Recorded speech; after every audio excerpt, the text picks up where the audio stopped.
Still sending that data. Oh, there we go. Just a little bit. We're going to try a little bit of a different format. This is a absolute complete freestyle. You know, sometimes we have too much, what's that called? Rigidity in everything. And therefore, this one is going to have like little to no rigidity. And also, definitely going to be doing a little bit of freestyle, I guess is what you can call it. But it's still going to be kind of rigid because we need some rigidity, but not too much. Band Phosphorus Munitions. DJ, turn it down, man. What are you doing with your life? All right. Banned phosphorus munitions reportedly used by Israel in southern Lebanon. What in the world? All right.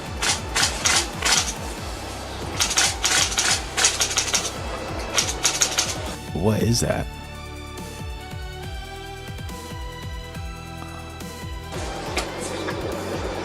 Oh, man. What does phosphorus do?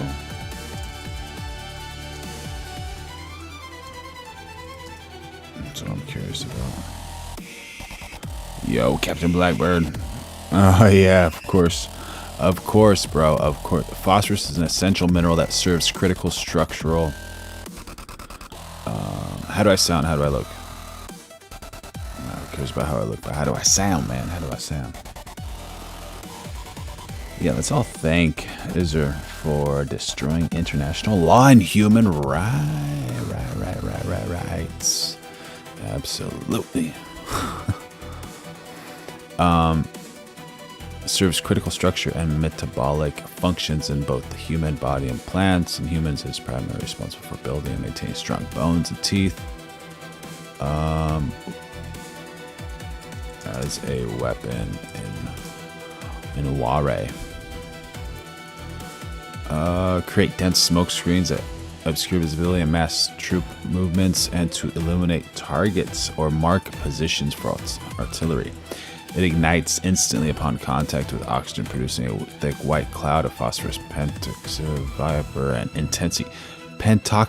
vapor and intense heat. As an incendiary weapon, it causes devastating thermal and chemical burns. Oh, dude, the pain. I don't want that, bro. All right, thanks. Cool. Thank you, bro. Appreciate it. I appreciate it, man. I appreciate you, man. I just want to let you know I appreciate you. Cool.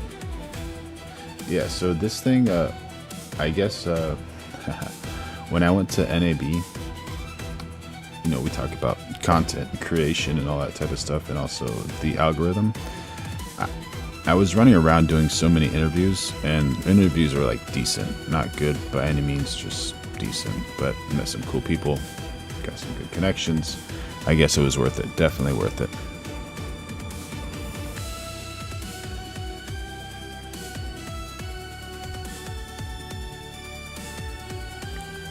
Check. Sorry, I had to mute myself to move this mic. Gotta move it. So, but when I was there, I didn't have time to like change thumbnail. Didn't have time to change anything. And since I wasn't able to do that type of stuff, YouTube thought I was like spamming because I had the same thumbnail and same title for everything. And then, so I was like, oh, okay, I'm understanding why that's happening in that way.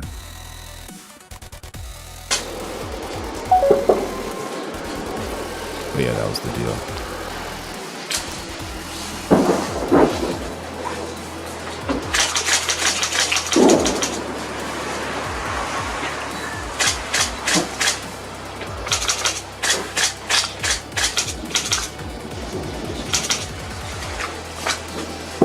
So what happens after this?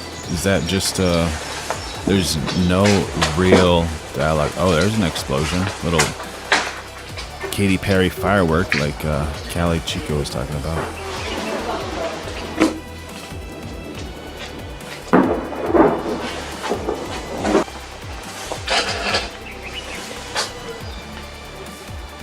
Interesting.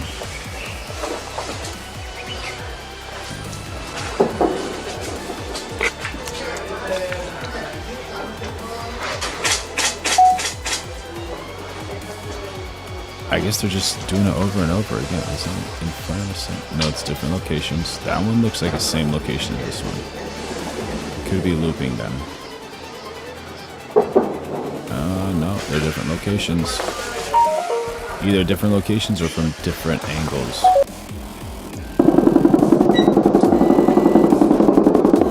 How many deaths? Good question.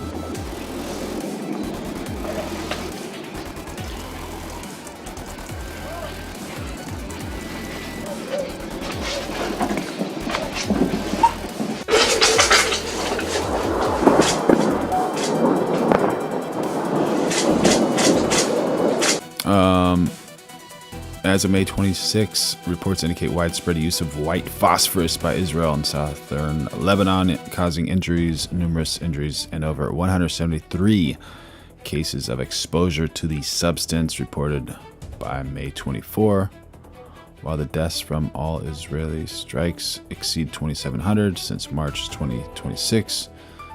Specific direct extinguish counts solely from phosphorus munitions are difficult to isolate. They're difficult, bro. It's just one of those things, kind of.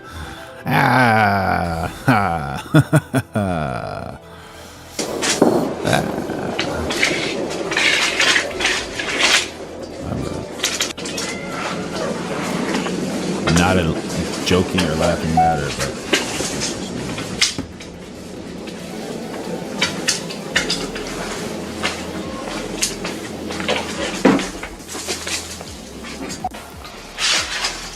All right. So what I want to show, and I didn't want to show this first because this is just a heavy one. I want to warm it up a little bit to get into there. Before we do that, let's see Sabrina Carpenter. Who doesn't like Sabrina Carpenter? Come on, man. Hello, Bo. Great outfit. Got to talk about the outfit. Got some some cinema film as a dress here. Really cool. Rita, welcome to my channel. It's you. Yeah, good shape, good dress, great. All right, now that we got that over with,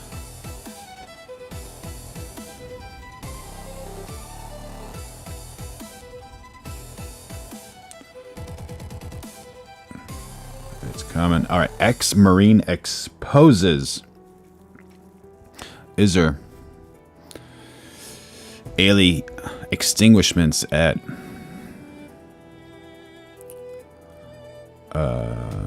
Gaza aid sites. You have that green light and you have the red light. Green light. Green light. And that's why people have compared it to the Squid Games. Green light. Compare it to the Squid Games, huh? It's sick. It really is sick how it's been done. I've been to numerous war zones all over. I've never seen anything in my life. Never in my life have I ever seen anything like this. A young lad has been standing on the berm, messing around, 12 years old. It's insane what was done. It was straight up war crime, it's straight up murder. So wild, bro. Everything so wild. that was done was by the IDF. The massacres of Palestinians at aid sites across Gaza stands as one of the more gruesome and cruel episodes in the Gaza genocide. Today, we are joined by someone who witnessed... Honestly, it's not fair at all, bro. Not fair at all, but, you know, that's part of life. And I think at this point, these people are not... Look, you and I are not there, so we have no idea what's going on. I guess that's all I could say, but not a cool situation, bro. Not a cool situation. And it's hard to speak on this. Some of these killings firsthand. Dave McIntosh, who was a site manager for a security firm contracted by the Gaza Humanitarian Foundation. Dave, thanks for joining us here at Declassified. No, thank you. It's a pleasure. I say you. pleasure to be able to shed some light on what's happened over there, and also give some clarity to maybe families affected. Dave, you were in the British Army. You were a Special Forces operative. Royal Marines Commando for 7 years. How did you find yourself in Gaza? Good question. So after October 7th and the ongoing war crimes ensued, we all seen what happened.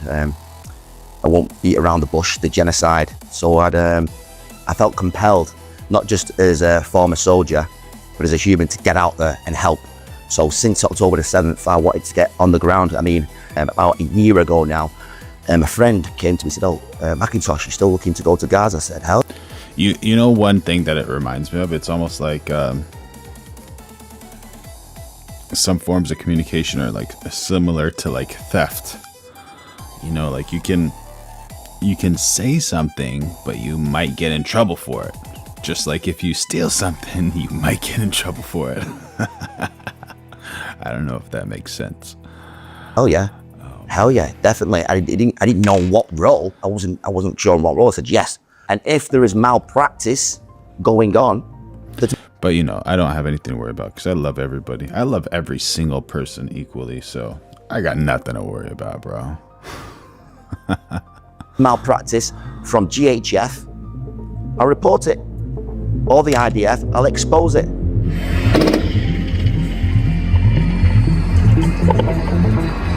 Okay, we're going to look at some of your footage now, Dave. Is this one taken from the site? This is from Site 4, yeah. So this is Site 4, yeah. Northern Gaza, the only GHF site for the whole of Northern Gaza, which is the most populated part of Gaza, just above the Nazarene corridor. Yeah. What are we seeing here? That's a bank of Israeli soldiers separated by barbed wire. So talk me through this scene. This is a daily occurrence on distros. So every time there's a distribution, they sit there with unlimited amounts of ammunition because they'll pose up there from about 4 a.m. till the end of distro, which is about after 12, and they will just sit there and take. All right, cool. So this is basically like kind of a test. So I got 5 on one and 5 on another. So we're like all in right now with viewers, 10 on YouTube and then 2 in another place. But I'm gonna see how good the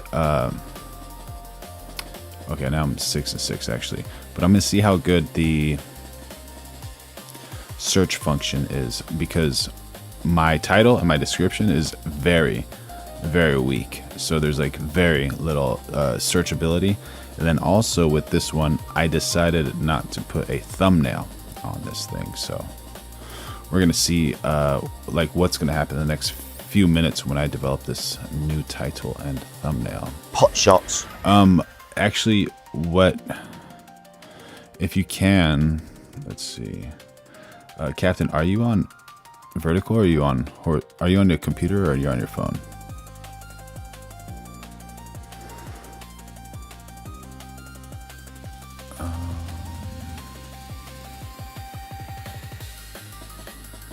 Vertical mobile. Okay, cool. Thanks. Awesome. And just keep shooting. You'll have sniper fire, you'll have machine gun, you'll have tank rounds. You'll also have drones going overhead if they see someone at risk. There's no threat. They've got no weapons. We can see this. You don't need optics to tell what's going on. I can only explain it as such as it's like a field day. A field day for them. Field day. These are people that have been starved for 2 years, desperate, and they're getting shot at. They keep. Yeah, I know, bro. Always have 2 vertical, but so what I'm doing is I actually have 1 horizontal, but it's cropped in a vertical mode. So it's actually 2 vertical, but if you like look it on your computer screen, you can just look at it kind of vertically and have it as like a side window, because it's just I haven't figured out a way that I like, because I like to switch around, you know, like I have, this is like considered my wide mode, and then I have my vertical mode for like the wider ones, and then I have like just my talking face here one. So like for this one, this is kind of a horizontal within the vertical frame, and this is a vertical within a vertical frame. But for my program, my OBS program, I haven't found a way to make it all work when I'm like switching windows and going from like different things. And I don't know, just for me, I think it's like vertical. The vertical is more active because there's like so many more chats, and it's kind of more fun, I guess, and engaging for everybody. So let's see, you said you're vertical, and I'm gonna find yours. So the first one, keyword there, Alex, the keyword is he's desperate. And I'm thinking, first and foremost, why would you come out the rubble to lie up there when you know you're gonna get shot at by the IDF? Why would you do it? I'm not in their mindset. I'm not eating for days. I'm not witnessing starvation over there. It's unthinkable. I've been to war, but this is unthinkable. The desperation they must have to want to get that aid is crazy. The IDF know this. The IDF know this. So when people say it's a death trap, I'm like, well, you know, I guess it is.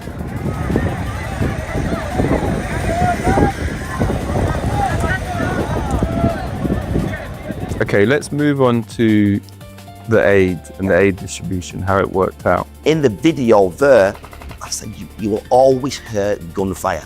Now, once again, if I repeat myself, I've been to Afghanistan. but like, say for instance, so you say vertical labs is better for high traffic, horizontal has a better view but makes you isolated. So what do you mean by makes you isolated? You're just kind of, you're stuck in that thing, or it's harder to chat? Horizontal is perfect when you have a high subscription base. But if you're still growing, I would stick to vertical. Yeah, absolutely. Yeah, that's a plan. We're trying to grow here, so that's definitely the plan. And I think that everything's going vertical, man. Everything, absolutely everything. Because everyone's on their phone. Like, I don't know if you're probably not old enough, but you know, 10, 15 years ago, people used to sit in front of a TV and watch boxing or watch a lot of things. But nowadays, not too much. Yo, Robbie Thompson, how you doing, buddy? Welcome to the chat.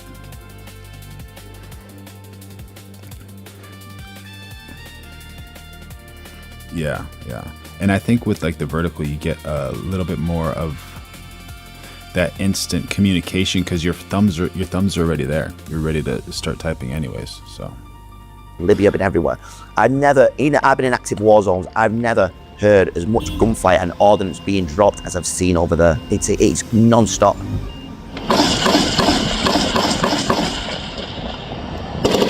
So this is you waiting ahead of the distribution. Yeah. So I'm setting all the distro up, getting it all set up, making sure it's all there, and then we say, okay, when we're ready, and then it's the green light, the infamous green light. Yeah. Green light. Green light. So you can hear on the radio, Yeah. green light. Lord of mercy. People aren't just walking fast, they're sprinting. The time, they know that you only got an hour. Thus why it's no dawdling to the site. It's you That's that so get there, wild, dude. and you get that aid and you get out. There's no But the good side is sprinting is super healthy for you. So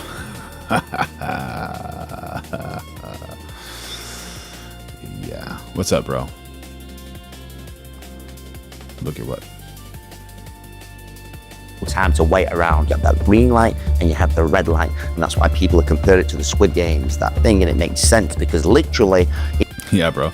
It doesn't matter, dude. A lot of people say like we're living in Satan's world right now and all that type of stuff. And man, that's the reason it's so important to have faith. You know, I believe the Lord is in control. I'm fine. I'm not like a perfect guy by any means. I try to be a good person, you know, and it actually helps being a good person. Like, I don't know if you were in the chat that one day, but I had this thing where this guy gave me like I was supposed to get $16 back. He gave me 4 5s and a 1. So he gave me 21 instead of $16 back. I drove home and it was brand new 5s. They're all like really tight together. And then I looked at it, I was like, oh shit, this guy was cool. He helped me, and then he was great. I got $21 back instead of 16. I was like, I'm gonna waste money, time, gas, driving back to the store to give him the $5. And I was like, fuck it, it's $5. I'm not gonna go. And then it was just kept on hitting my brain. I was like, you have to go back, dude. Like you have the guy's gonna get fired. He's a cool guy. He's there. He's helping you, and then you're just gonna get him fired for $5, bro. What are you doing? You know. So I was like, all right. I drive back, and then I explained it to him. Gave him back his $5. He was so stoked about it. And now he's like, every time I see him, it's like my local grocery store. He's super cool, man. We have like an awesome conversation. And every day I thank myself. I'm like, I'm so happy I gave back that $5. Like it was, so back to my point of being a good person. It doesn't matter so much about like the money, but being a good person, it has like this ripple effect. So now every time I go there, like we've developed trust and we've become like kind of friendly with each other. And last night or 2 nights ago, I've been working a lot. Like today I went to the office, then went into the field. And then on my way home, I couldn't like stay awake. So I stopped by a coffee shop and I couldn't even get out of my truck, bro. I fell asleep. On my left hand in the parking lot. And I woke up to like women talking, like looking at me. And like my windows were halfway open, but I have like construction stuff in my truck, you know, like a grown man, you know, like what are they gonna do? And I wake up and I'm like looking at them, I'm like, okay, and I put my hood back and I go to sleep because, you know, no danger. And I wake up again to like some weird car next to me, another car next to me, and then kind of scoping me out. I was like, okay, whatever. They're probably, you know, undercover cops or whatever, something. I have nothing to hide, whatever. So I go back to sleep because I'm tired and I can't drive. I don't want to put anyone at risk. So I slept for 3 hours, went to the grocery store, and it was just like a tough day, but saw the guy, and out of nowhere, just his cool, good vibes made everything better, bro. So, yeah, Robbie Thompson, thank you, brother. Thank you. Captain Black, good choice, that's right. Lone Wolf and Cub. Always the friction in the chat, bro. That's awesome. Democrats keep letting brown little across the border. Oh man. Lone Wolf. Trump broke his promise of saying for 11 years that Iran cannot have a nuke, and in 2026 making sure Iran cannot have a nuke. Yep, making it. Oh, back to my point about sprinting. It's really healthy to sprint, but not really for your life, I guess, right? It's a living reality of that. They've curated that through the time limits, through how they set things up, through the green and red light. It really is sick, you know, how it's been done.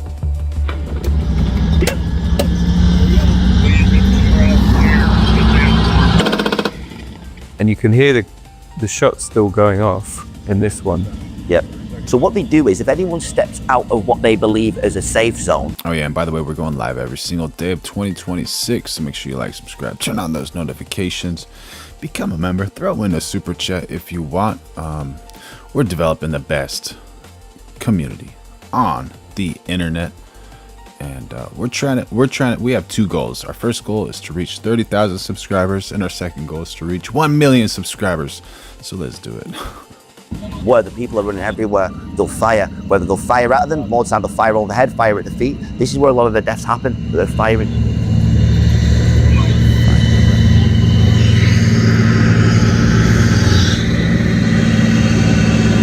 This is GHF. Yeah? That'll be GHF, yeah, that's the UG. And we've got a US flag on the back of his helmet. So they're all US troops. And now the people are going over the hill. Getting there, that's it. And you can tell by the video, there's going to be war there, because internal war, because there's not enough to feed even a fifth of that. Now, that's not alone going to get to these people. They're going to get back to their respective families. Aid isn't given daily. It's meant to be. We try. We have enough facilities. We have enough logisticals. We'll have it ready to go daily. And they'll stop us. This is why you get the mass stampedes. They'll stop us. Okay, you're not doing it today. For why? What reason? Oh, just can't do it. This is how they play. That doesn't even look real, bro. That doesn't even look real. That's so wild. Most importantly, they play and antagonize Palestinian people. They're sick. And it's called a distribution site. Yeah. And when you think of the word distribution, you think, you know, a friendly NGO worker handing out by, you know, based on what people need, maybe, one per person. Yeah. This is not that at all. It's not. They're leaving it out there. You were not actually doing any distributing. You were just standing back and watching.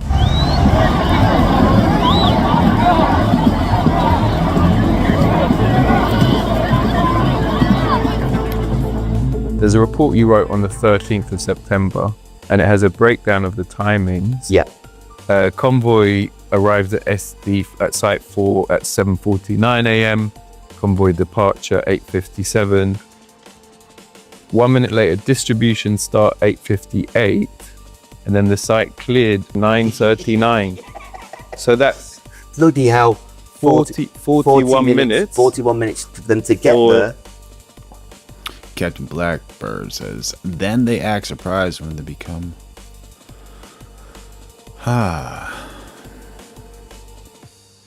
T3 Orist.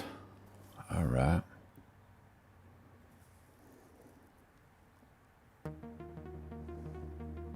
Robbie Thompson, that's a great one.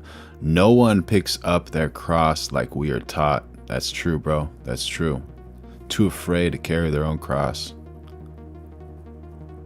Lone Wolf and Cub, Trump broke his promise of saying for 11 years that Iran cannot have a nuke. Oh, I read that already. Yeah, man. Yeah.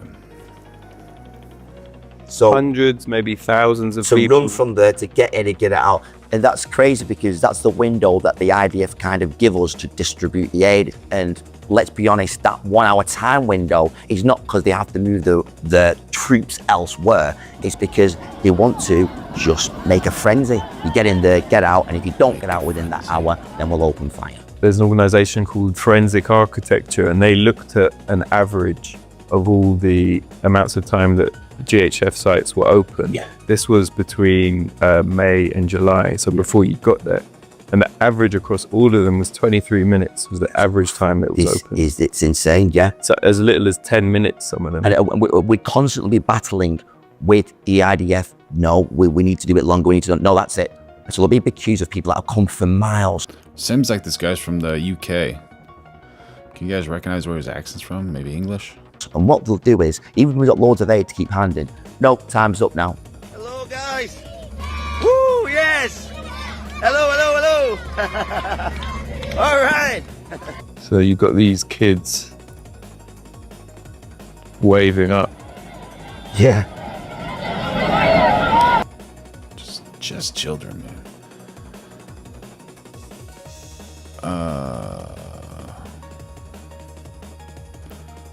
Lone Wolf says,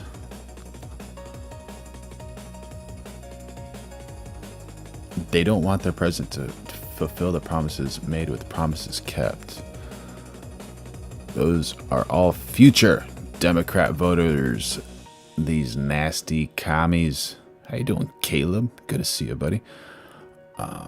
Lone Wolf says, the Republican voters have been the biggest disappointment. When did they become such weak cooks? Mic drop. Flaming. Dude, let the roasting start, bro. Your message disappeared. I saw HIH and then, oh, why did my message disappear? I have no idea what you're talking about. I see 2 messages. How many messages did you send?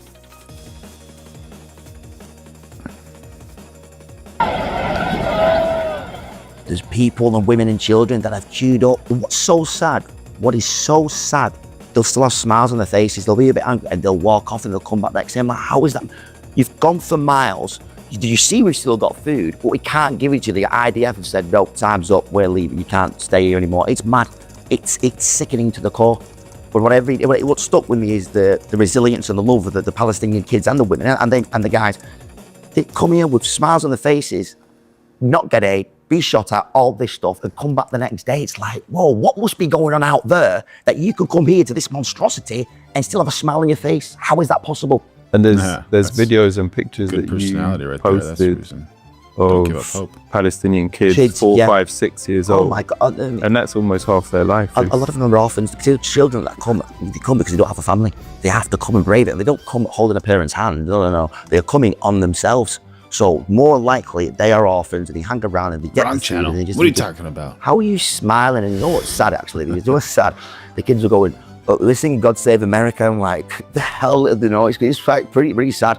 We're singing God Save America, oh, cheering in America. I'm like, just because we're getting food and they're nice, they're so welcoming. It's not right. Yeah, it's not.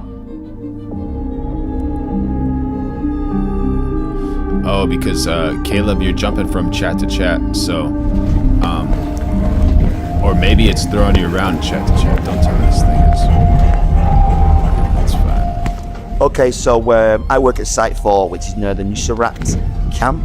Okay, North Gaza. It's heavy activity, heavy bombing from the IDF, and we drive in through all. This is, as you can see, it's like a Terminator 2 Judgment movie. It's apocalyptic, and what's crazy is, just from a bit of a military background, all this is rebarb, heavy concrete. So these buildings aren't built from just a bit of concrete, this and that, a bit of brick. No, these buildings will stand up some heavy ordnance, some heavy bombing. So for them to look like that, they've been mulleted 3, 4, 5 times. It's just a pure act of, I want to demolish this. What is mulleted in a situation like this? The haircut originated as a practical military tactic used by ancient warriors, including Greeks, Romans, Vikings, and Celtic tribes. I didn't know that, bro. Did you know the mullet was a war haircut?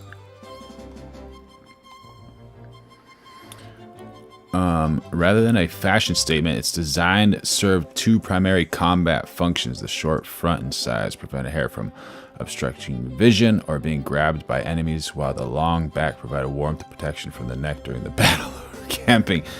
Bro, is that the reason the legend Theo Von has this mullet?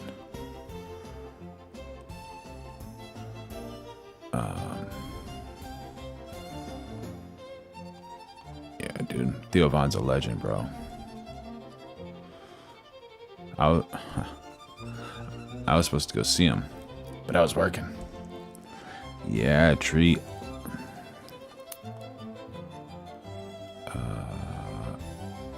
Tree Roji. Trump #1, bro. Trump #1. The GOAT.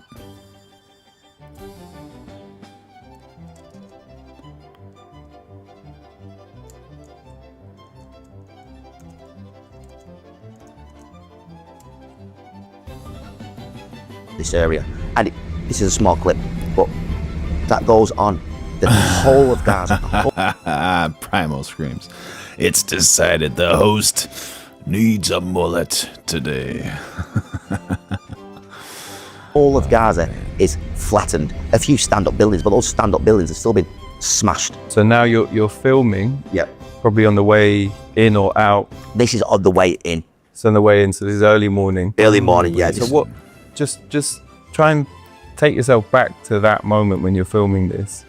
What are you thinking when you're seeing that?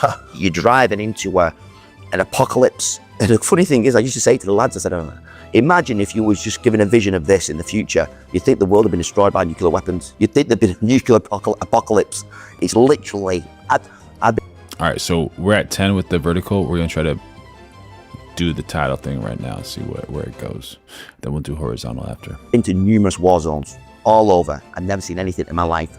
Never in my life have I ever seen anything like this. Holy shit. And so when you're here in Site 4, yeah, is this an active war zone? As in, this isn't one of the safe zones? No, it's an active war zone. So this is a misconception as well, that the IDF work with us. We hate them.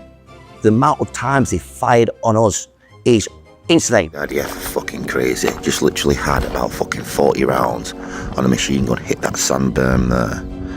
Fucking, I don't know if the dog fucking died. It's splattered up everywhere. Whether they're firing mortars next to our camp, or hitting it, or hitting inside our camp. And this isn't a one-off incident. This isn't a one-off where they shot the dog there, got on comms to the IDF battalion commander of the area. And he goes, oh, it wasn't us. I'm like, are you joking? It wasn't us. Nice. Lost 4. You're behind us, okay? We're trained soldiers. You know where the firing came from. You are the only people, because the area's cleared, who are behind us. Then it happens again. So they're having a laugh with us. They're joking. They're trying to antagonize us also. The impression that I got from afar was that the IDF and the GHF were working hand in hand on this. No, they didn't like us. They are the biggest threat to us, more than the supposed Hamas. The biggest threat. It's just a shoot. That's what I'm videoing.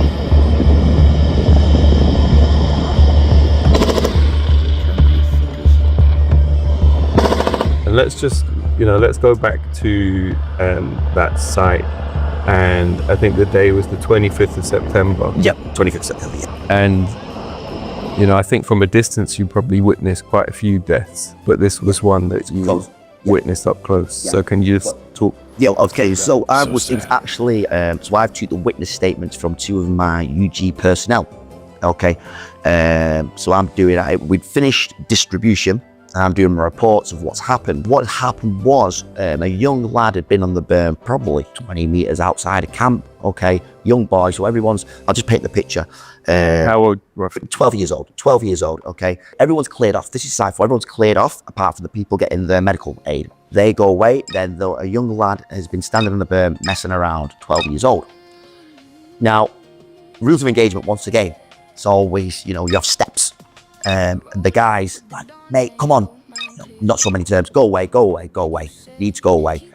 Why are you going to clear them off? Because if you don't move, you're going to get shot by the IDF, okay? So he didn't move away. He's still joking around, 12 years old. He could have had any learning disabilities, we don't know. So they've thrown a smoke grenade next to him. Obviously it's not lethal smoke. I love puppies. Oh, man. There you go, man. There you go. You never know. Yeah. Gaza. Tough place to be. Smoke grenade, just to say, hey, come on, let's go. So that was the security guys? That's security, UG guys, okay? Yeah. Tried to get him away. And the IDF have a base 100 meters back. Then moments later, I wish he shot it was that him. way. Sniper rifle 762. That would be the best, man. If they just change war into a bunch of hugs and all that.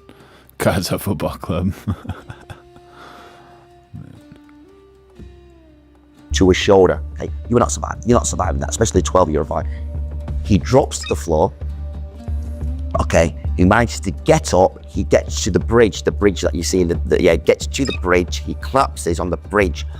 Then it's 30 minutes before you get to the young lad who's now clearly dead. 30 minutes. I'm not a doctor, but you've got a gunshot wound to the shoulder, 762. You've collapsed, 30 minutes, you bled out, okay?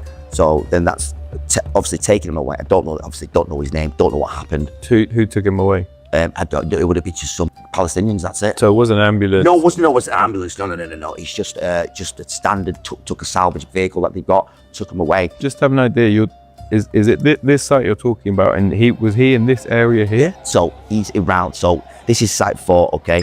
They'll just be standing around there. Just around there. That's and it. Then yeah. if you go back even further, you can see the bridge. Yeah, exactly. So managed to get to the bridge. So you're talking 150 meters out. He's gone from here to there. Yeah, exactly.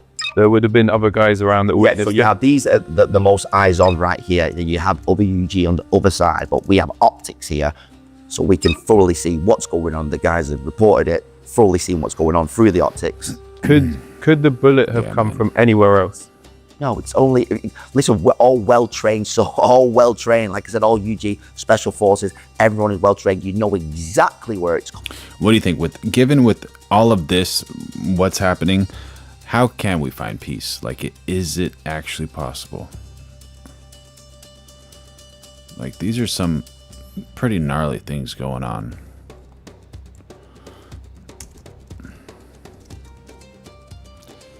It's hard, man. It's a hard answer. Come from, it's impossible. The only angle from the shot, the entry wound, the way he's fallen, it wasn't a UG guy, and it wasn't any Hamas who were behind that road, because it's all cleared out by IDF. The only people behind. All right, so I changed the titles, and I did not put a thumbnail up there, but I'm thinking next, in like a couple minutes, I'm gonna throw up a thumbnail and see what happens. Behind us are the IDF. And you said it was a 7.62? 7.62 was a sniper round. Yeah, just tell me what sort of round that is. 7.62, you're talking what about sort this. of damage that can do. Okay, well, 7.62 will go to take your arm off. It's from that caliber weapon. Okay, that size of weapon, you're not going to survive that. You're not going to survive it whatsoever. For him to be able to get up and get over there is a testament to the resilience and strength these people have. Especially a 12-year-old. 12-year-old, child. exactly that. It's like, well, that's it, fight or flight. He'd been hit, get up, let me get to there, but obviously the wound's overcoming. He's collapsed and bled out. So you think he would be dead? Oh, you can't, you cannot possibly survive that. It's impossible. Shoot the chest, gunshot wound, 7.62, that close range, 30 minutes untreated, you've bled out 100%. I mean, I tried to find something online. Yeah. All that I found was a news report from a Palestinian news organization, Quds Network, just saying on the 25th that a Palestinian had been shot at that aid site. Oh, right. So there was something reported. It was very brief details, no details of age or anything like that. It's insane what was done. It was straight up war crime. And you'll see the report. It's straight up murder. So no one said take the witness statements, but I know take the witness statements. A murder has happened. Take a witness statement. So I do a report. I fired up Shane. Then I'm expecting to come back.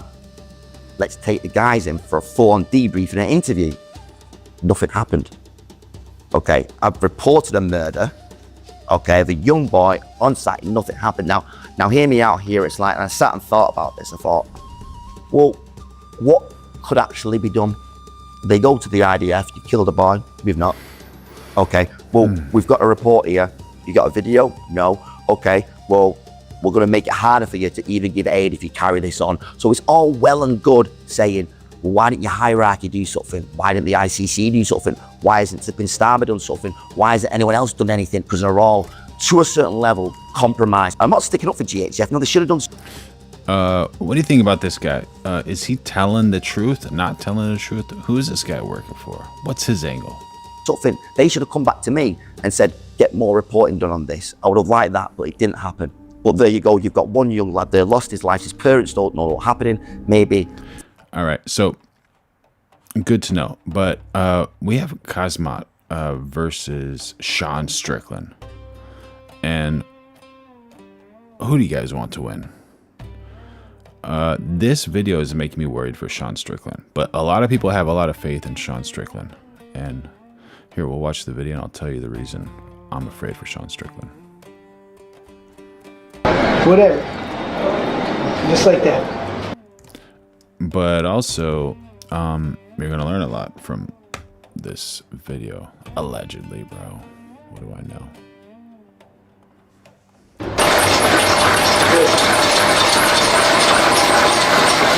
Second.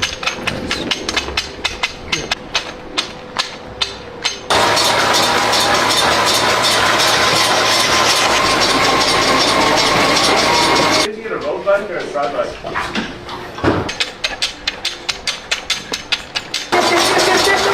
Done. Garage is all done. All done. A few moments later. There's our mom. Look, on the bike. Yeah! Yeah! Got that music going. I made it. 5 hours later. 5 hours, bro. Was riding for 5 hours? That's wild. 5 hours, huh? All right, so the intensity of this guy in the bike is one thing, right? This is very intense. And when if you saw at the face-off, he definitely kicked Sean Strickland. And that wasn't cool. And this exercise right here, he has these rubber bands behind him. And whenever you see people exercise with rubber bands, this is so gnarly. Your explosive strength goes up. Your strength goes up. When you think about it, when you lift weights, you have a moment at the top of your set where you can just use stacking, where you just stack like the weight above your, like here's the weight, and just stack it above your hand, and you're not really using your muscles because it's, you know, the weight is resting on your bones and on your tendons. But with these rubber bands, you don't have any of that relaxation. So it's full strength through your whole range of motion. And that's so dangerous. It's absolutely so dangerous for Sean Strickland. So, Jason Beatrice has joined the chat. Yeah, man. But the thing, you're right. He says, Khamzat is one scary Muslim. But the thing is he went into one fight where he wanted to knock somebody out, and he took a lot of damage. That was Khamzat, right?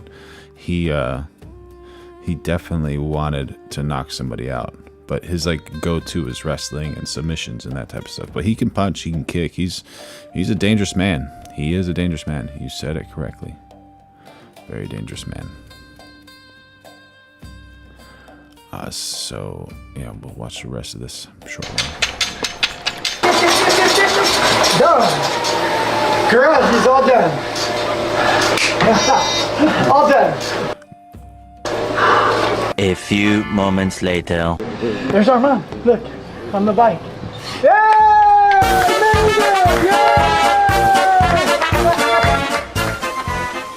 I made it. 5 hours later. 5 hours, huh? I don't know, bro. I don't know. You like? A lot of these great fighters are thinking, if Sean Strickland can last the first and a half round, last his takedowns, then Sean Strickland has a chance. It makes sense. I like Sean Strickland too. He's definitely an entertaining fighter. And Khamzat was asked, what do you think about Strickland? He's like, I love Strickland. Like, how do you love Strickland? He's like, I've never made this much money in my life. I love Strickland. So that's pretty cool. A lot of love. You like my Ferrari, huh? Hello, Bo. All right, so yeah, this is Sabrina Carpenter. And so we have Jewish people in America are afraid. Faith leaders rally on Capitol Hill amid anti-Semitism. Welcome to my channel.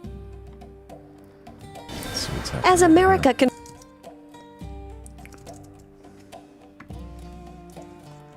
confronts anti-Israel sentiment, some 300 pastors and rabbis are in Washington this week, meeting with lawmakers and making their case. We're there just talking and sharing basic American concerns. Among them, Bishop Robert Stearns, an evangelical leader and longtime advocate for Israel. He says this moment is urgent, not just over policy, but because of what's happening inside the United States. We're talking about the fact that American citizens should not be afraid. And right now, Jewish people in America are afraid. They're being attacked. It's not something that might happen. It is something that is regularly happening. The numbers underscore that fear, according to... Unfortunately, that's accurate, but that what we saw happened in the UK, not in the United States. But it could possibly happen anywhere. That's the reason you got to be safe. The Anti-Defamation League, there were more than 9,000 anti-Semitic incidents in the U.S. last year, the highest number ever recorded. For the first time, a majority of those incidents were tied to anti-Israel rhetoric or activity. And surveys from the American Jewish Committee show more than 9 in 10 American Jews say anti-Semitism is a serious problem, with many reporting they've changed how they live. 90% of them, huh? Out of fear. You know, there's talk of criticizing the Israeli government. So that's one thing, criticizing the Israeli government. But to you, when does that start to kind of veer into or cross over into anti-Semitism? How do you see that? Right. So that's a fantastic question. So criticizing policies or political leaders is, of course, completely legitimate. Hold on, chat. I think I gotta put something in the chat right now. I gotta put something in the chat. This guy inspired me. Am I wrong or am I right? All right, let's continue. Where we cross the line into a place of anti-Semitism is where we begin to It's three things. Number one, we begin to delegitimize the state of Israel. That, this question of, does Israel have the right to exist? Number two, Jason Peters says, brother, Israel is already expanding their borders because they are afraid the Socialist Democrats will win the White House. The Socialist Democrats, what happens when the Socialist Democrats win the White House? What happens next? he says, is when Israel is held to a different or double standard. And number three, the demonization of Israel. Stearns, who leads Eagle's Wings Ministries, also speaks to a growing divide within the church. He warns against what's known as replacement theology, the belief that the church has replaced Israel, a view gaining traction among younger Christians. When you step into replacement theology, I don't think you're attacking the Jews. I think you are attacking the character of God. Do you serve a God who keeps his promises? Does the Bible tell us that God is a covenant-keeping God? Does God only keep his covenants when we obey him perfectly? I hope not. On Capitol Hill, the focus is also on action. Advocates want lawmakers to strengthen the U.S.-Israel alliance, increase funding for security at Jewish institutions, and confront anti-Semitism. Oh, speaking of, man, I gotta show you this one. Where is it? Oh, it's right here.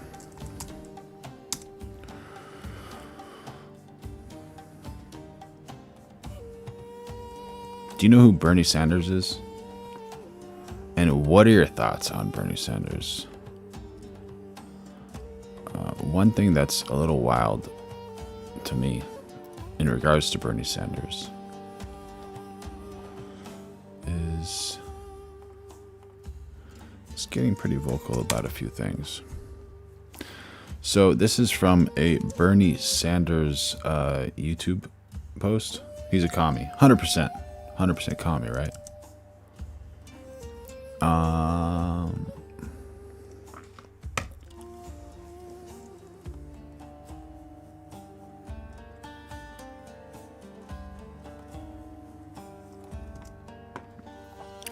He says the Trump double B war is not just about Iran. Israel's defense minister says the fate of southern Lebanon will be the same as that of Gaza. That's sad, bro. Allegedly. 2,702 people have been extinguished there, 1.6 million displaced, and dozens of villages destroyed.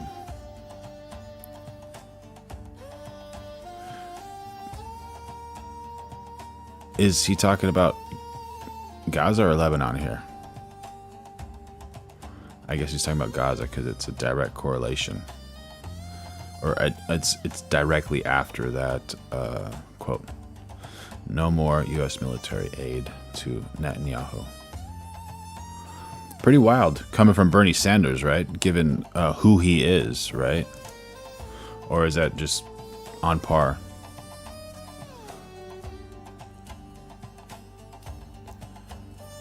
And here's another one by Bernie.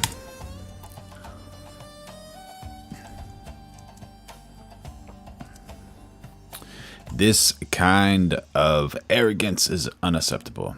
So we have the Google founder Sergey Brin's wealth has doubled to 311 billion since Trump's election.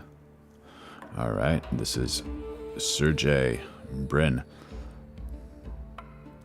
Google founder.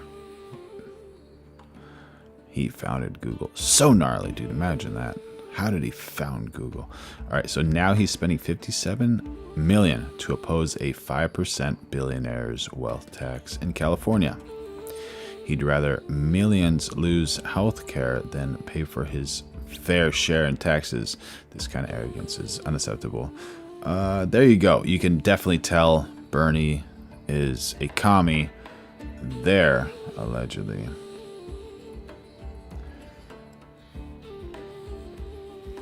Yeah. Oh, that was AXV. I'm sorry, bro. I misread that. I don't care what Israel does. I just want to stop paying them to exist. Yeah, bro. Yeah. There's your buddy. Buddy Bernie.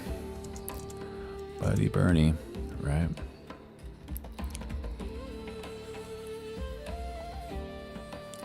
Oh, you think I'm done with Bernie? No, bro. Get on the Bernie train. War in Iraq, 2.1 trillion. War in Afghanistan, 2.3 trillion. Do we even understand what a trillion is? Like, how hard is it to understand what a trillion is? We don't even understand what a billion is. Like, literally. Jason Beatrice in the chat says Bernie is the Trump of the left. And then King S Hit says, I don't like Google, but I don't need their money for healthcare. How about people be accountable? That's right, dude. Michael Whiteman joining the chat saying he doesn't want to pay the fraud charges. The fraud charges. The fraud charges. Which ones are those? Those are the ones in...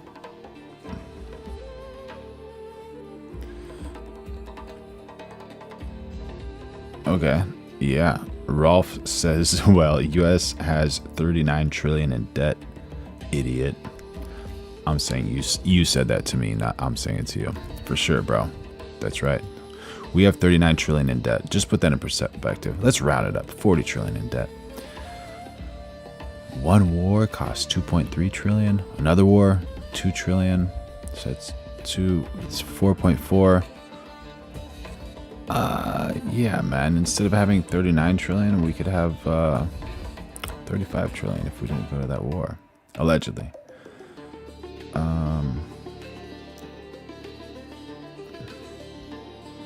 Oh, here we go. Too much money wasted on banker wars for sure.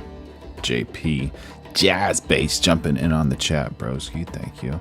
Jason Beatrice says, million seconds equals 11.5 days. Billion seconds equals 31 years. That's what I needed, Jason. 100%. 11.5. 1 million seconds equals 11.5 days. A billion seconds equals 31 years. All right, so what's a trillion seconds then, bro? Trillion seconds to days or years. 1 trillion seconds is approximately 31,688 years, or 11.57 million days. Lone Wolf rage baiting, bro. Trying to get people banned, dude.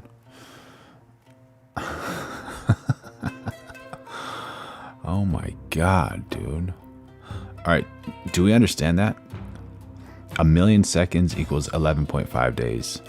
1 trillion seconds equals 11.5 million days.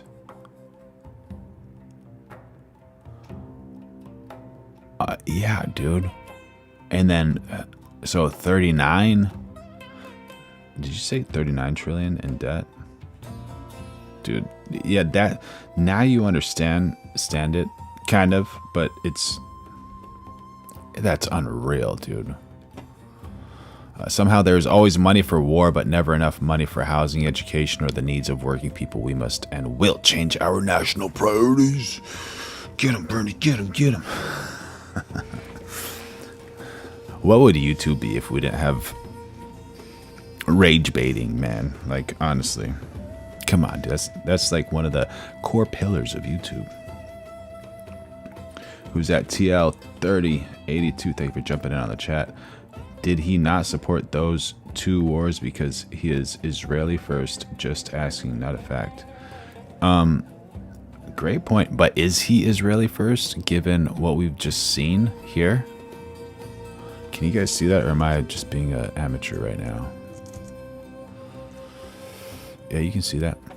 So it says the Trump BB war is not just about Iran. Israel's defense minister of fate, South Lebanon. No more U.S. military aid to Netanyahu. Bernie.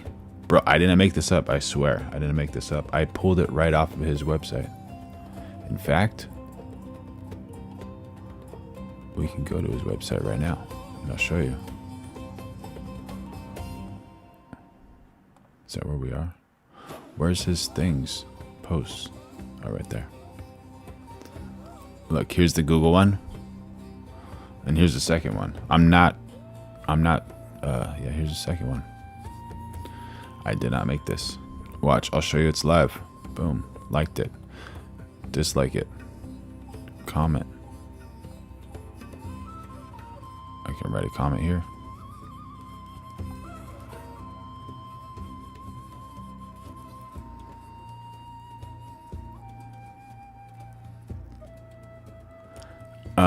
But like, why is Bernie saying this stuff, you know?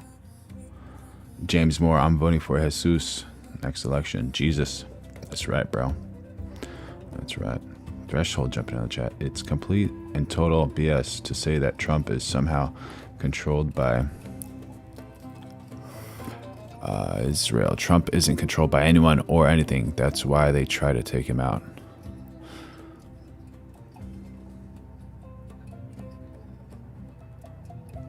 Jason Beatrice. I don't know how many people agree with you, Threshold. Is that an opinion or is that fact there?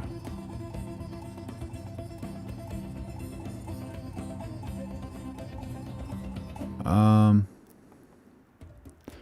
don't know.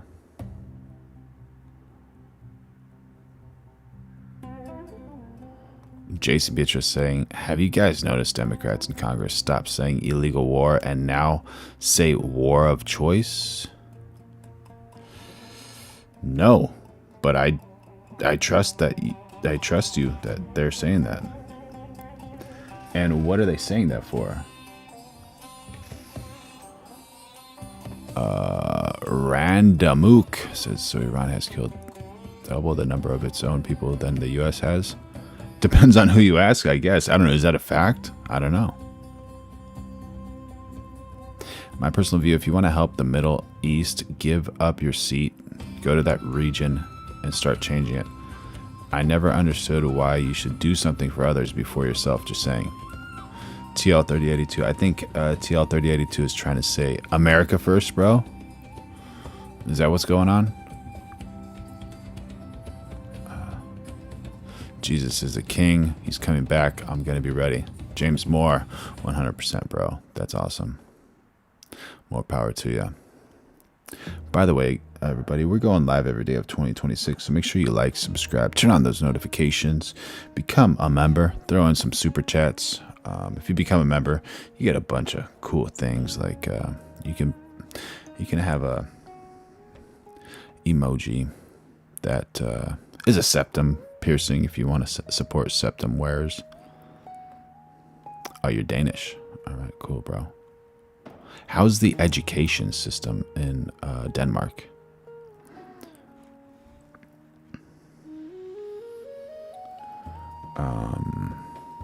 And throw in some super chats if you want as well.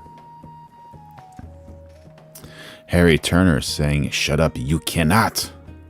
I cannot what? Let the trolling begin.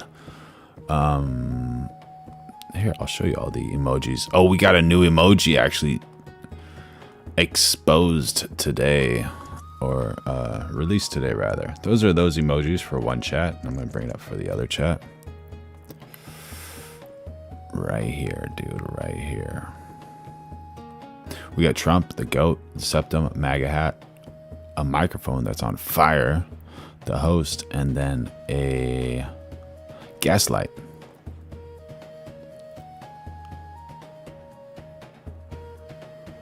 Mudhen76 says, don't forget, brother, you know what a quisling is because of me.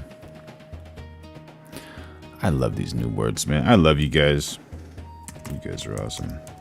And girls.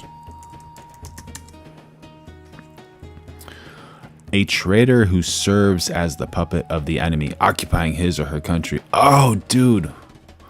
Hold on, dude. Come, get back over here, bro.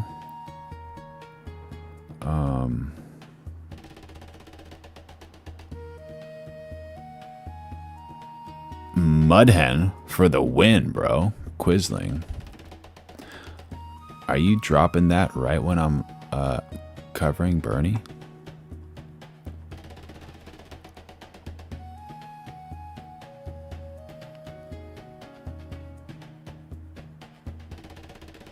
Adam Sinclair jumping in the chat.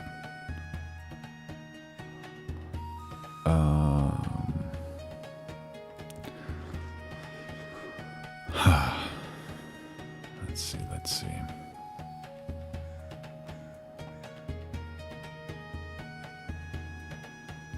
But yeah, thank you so much, Mudhen. Appreciate it, brother.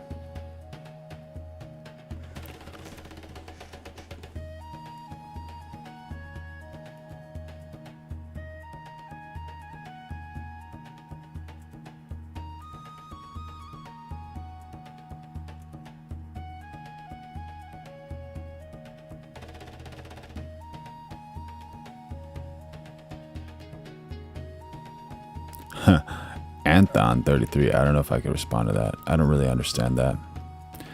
But we have all right, James Moore saying nobody tried to take him, but it's a big show. What do you mean by that?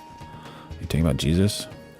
Jason Beatrice, sorry. Here, this is what you said. The Democrats in Congress suddenly changed the language they use on Capitol Hill about Iran. I know there was military push back. Military doesn't like being called Crim. ...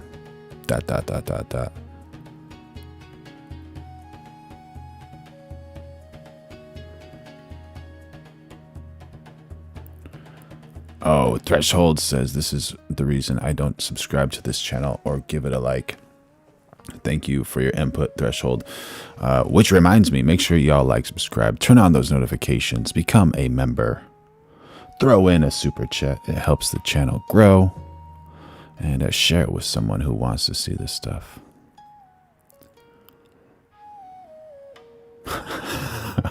Lone wolf and cub, dude.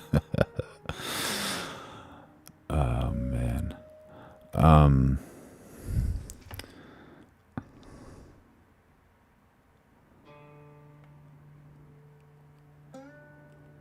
Threshold, do you need a hug? Who hurt you? Are you a man or a woman, Threshold? Taking shots.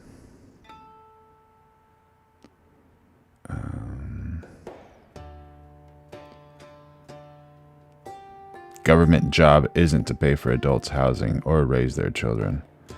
Just the facts, man. There you go, bro. For sure.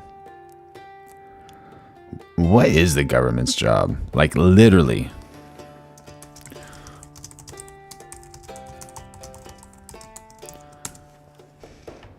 And what do you think it should be? Fundamental job of the U.S. federal government, as defined by the preamble to Constitution, is to form a more perfect union, establish justice, ensure domestic tranquility, provide for the common defense, and promote the general welfare.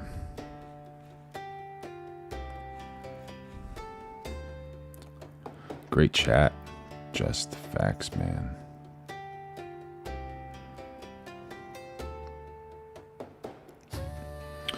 I'm not dissing constituents. I'm only dissing Democrats in Congress.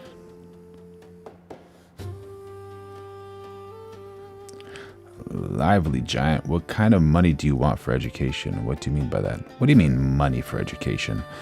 I think if my stance on education in the United States is, why not put so much effort into education where our next generation is going to be just so big, such a strong powerhouse, that the other countries are going to have to compete with the United States because of their skill levels. You know, what's the reason you want to make the United States dumber or weaker? It doesn't make any sense. One problem is, if people are very well educated, then they're hard to control, allegedly. But also, if they're uneducated, they're extremely hard to control as well. So there's like a balance there. It's a tough one, man. It's a tough one. What do you think? What do you think the United States needs for education? Oh, and or are you talking about super chats? Quentin Michelle, Bernie the Dirty, call me that, got kicked out of a hippie commune because he was too lazy to work. You want somebody that was kicked out of a hippie commune because he was too lazy to work to be your next president? Come on, Yao. Come on. All right, we got another one. Bernie is retarded.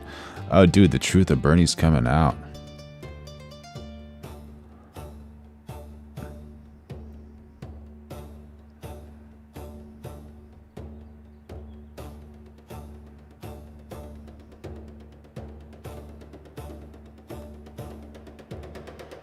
Yeah. Jason Beatrice says, bro, military hated Democrats in Congress. We know they are real traitors. For sure.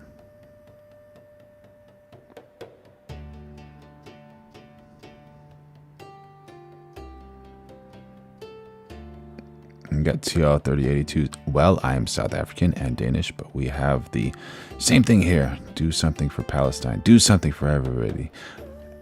Do something for everybody else but the Danish. Take responsibility for other nations. Oh yeah, we can't do this back home because we're helping this other country. Yeah, that's funny. And then, like, say for instance, the United States, they're helping all these countries like Spain, Italy, blah, blah, blah, France. And then when they're like, hey, we need some help with the Strait of Hormuz, they're like, oh no, I can't help you. I can't help you at all. I'm sorry, bro. One love. God bless Trump. God bless America. Absolutely, man. Mudhen says, I would say debate me on anything Iranian, but I would fold you up like wet paper towels. Okay, I'll debate you right now. Mudhen 76. Get prepared to teach me something.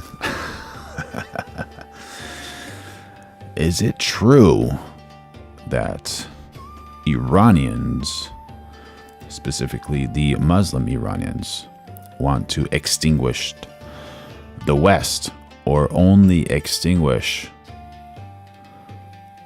the ideology that the politicians have created for the West? Nice. MTHC says, love Bernie. You know, ideally, I like what Bernie says, but I don't like that, because I heard that he was a hippie that got kicked out of a commune because he was too lazy.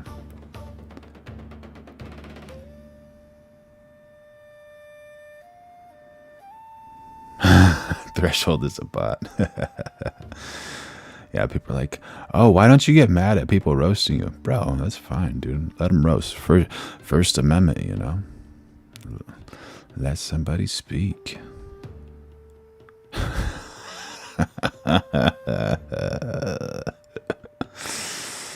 Oh my gosh. Darth Squid, thank you for jumping in on the chat, buddy. We don't have education in the U.S. We have a propaganda machine that employs child P3Ds.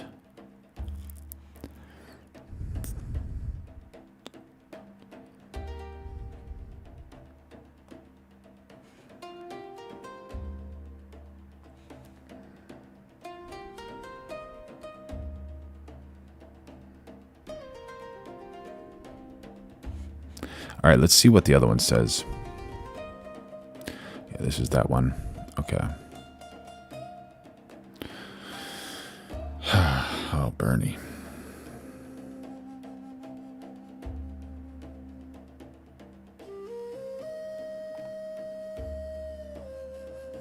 You guys ready for some hemp gasoline?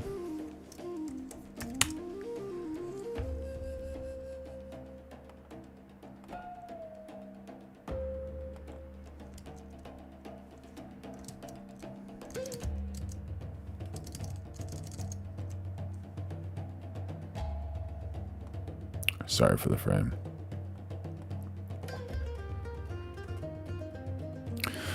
Why the Amish have never needed a gas station, the plant that fuels any engine. It's waiting for it to stall. It never did. This thing's moving around. It's going to come back to the middle. Allegedly. Is it? What happened to it? No cough. No black smoke. Oh. What? Oil into a small diesel tractor. The engine turned over on the first try. No hesitation. No cough. No black smoke. I stood there for 15 minutes waiting for it to stall. It never did. And when I asked him where he bought the fuel, he looked at me like I had asked the dumbest question in Lancaster County. He pointed to a field behind the barn. I grew it, he said. That was the moment everything changed for me. The plant is hemp, industrial hemp, cannabis sativa.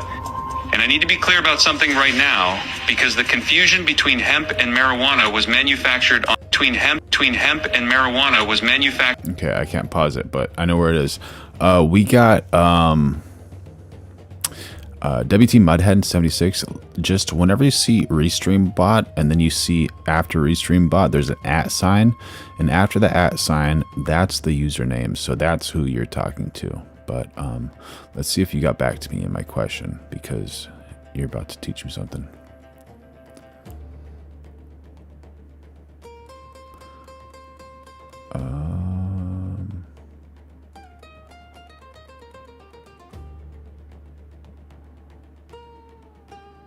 Okay, this is the message I see from you, WT. Bernie Sanders is an anti-Zionist, just like Dave Smith and many more. When you constantly lie, you admit that you have weak ideals.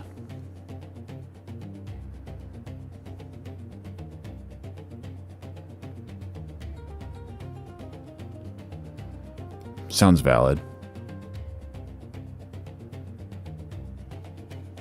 Sounds valid.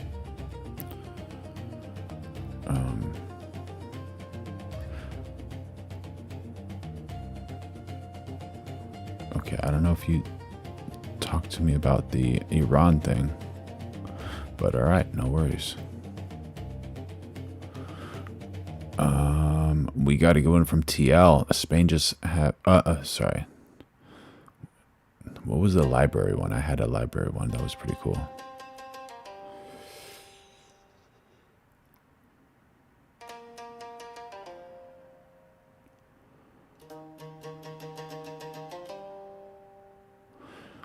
Patrick Williams. A study released this week demonstrated that kids under 18 growing up in a home with a library of some sort perform higher on every metric than kids with a bachelor's degree. Education is free. Education is free. Absolutely, bro. Patrick Williams, W in the chat. Thank you for jumping in on the chat, buddy. Appreciate it. Definitely appreciate it.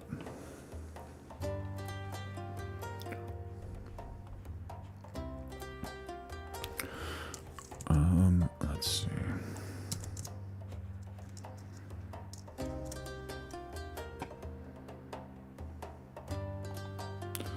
We get some rage baiting going on in here. Wrong one.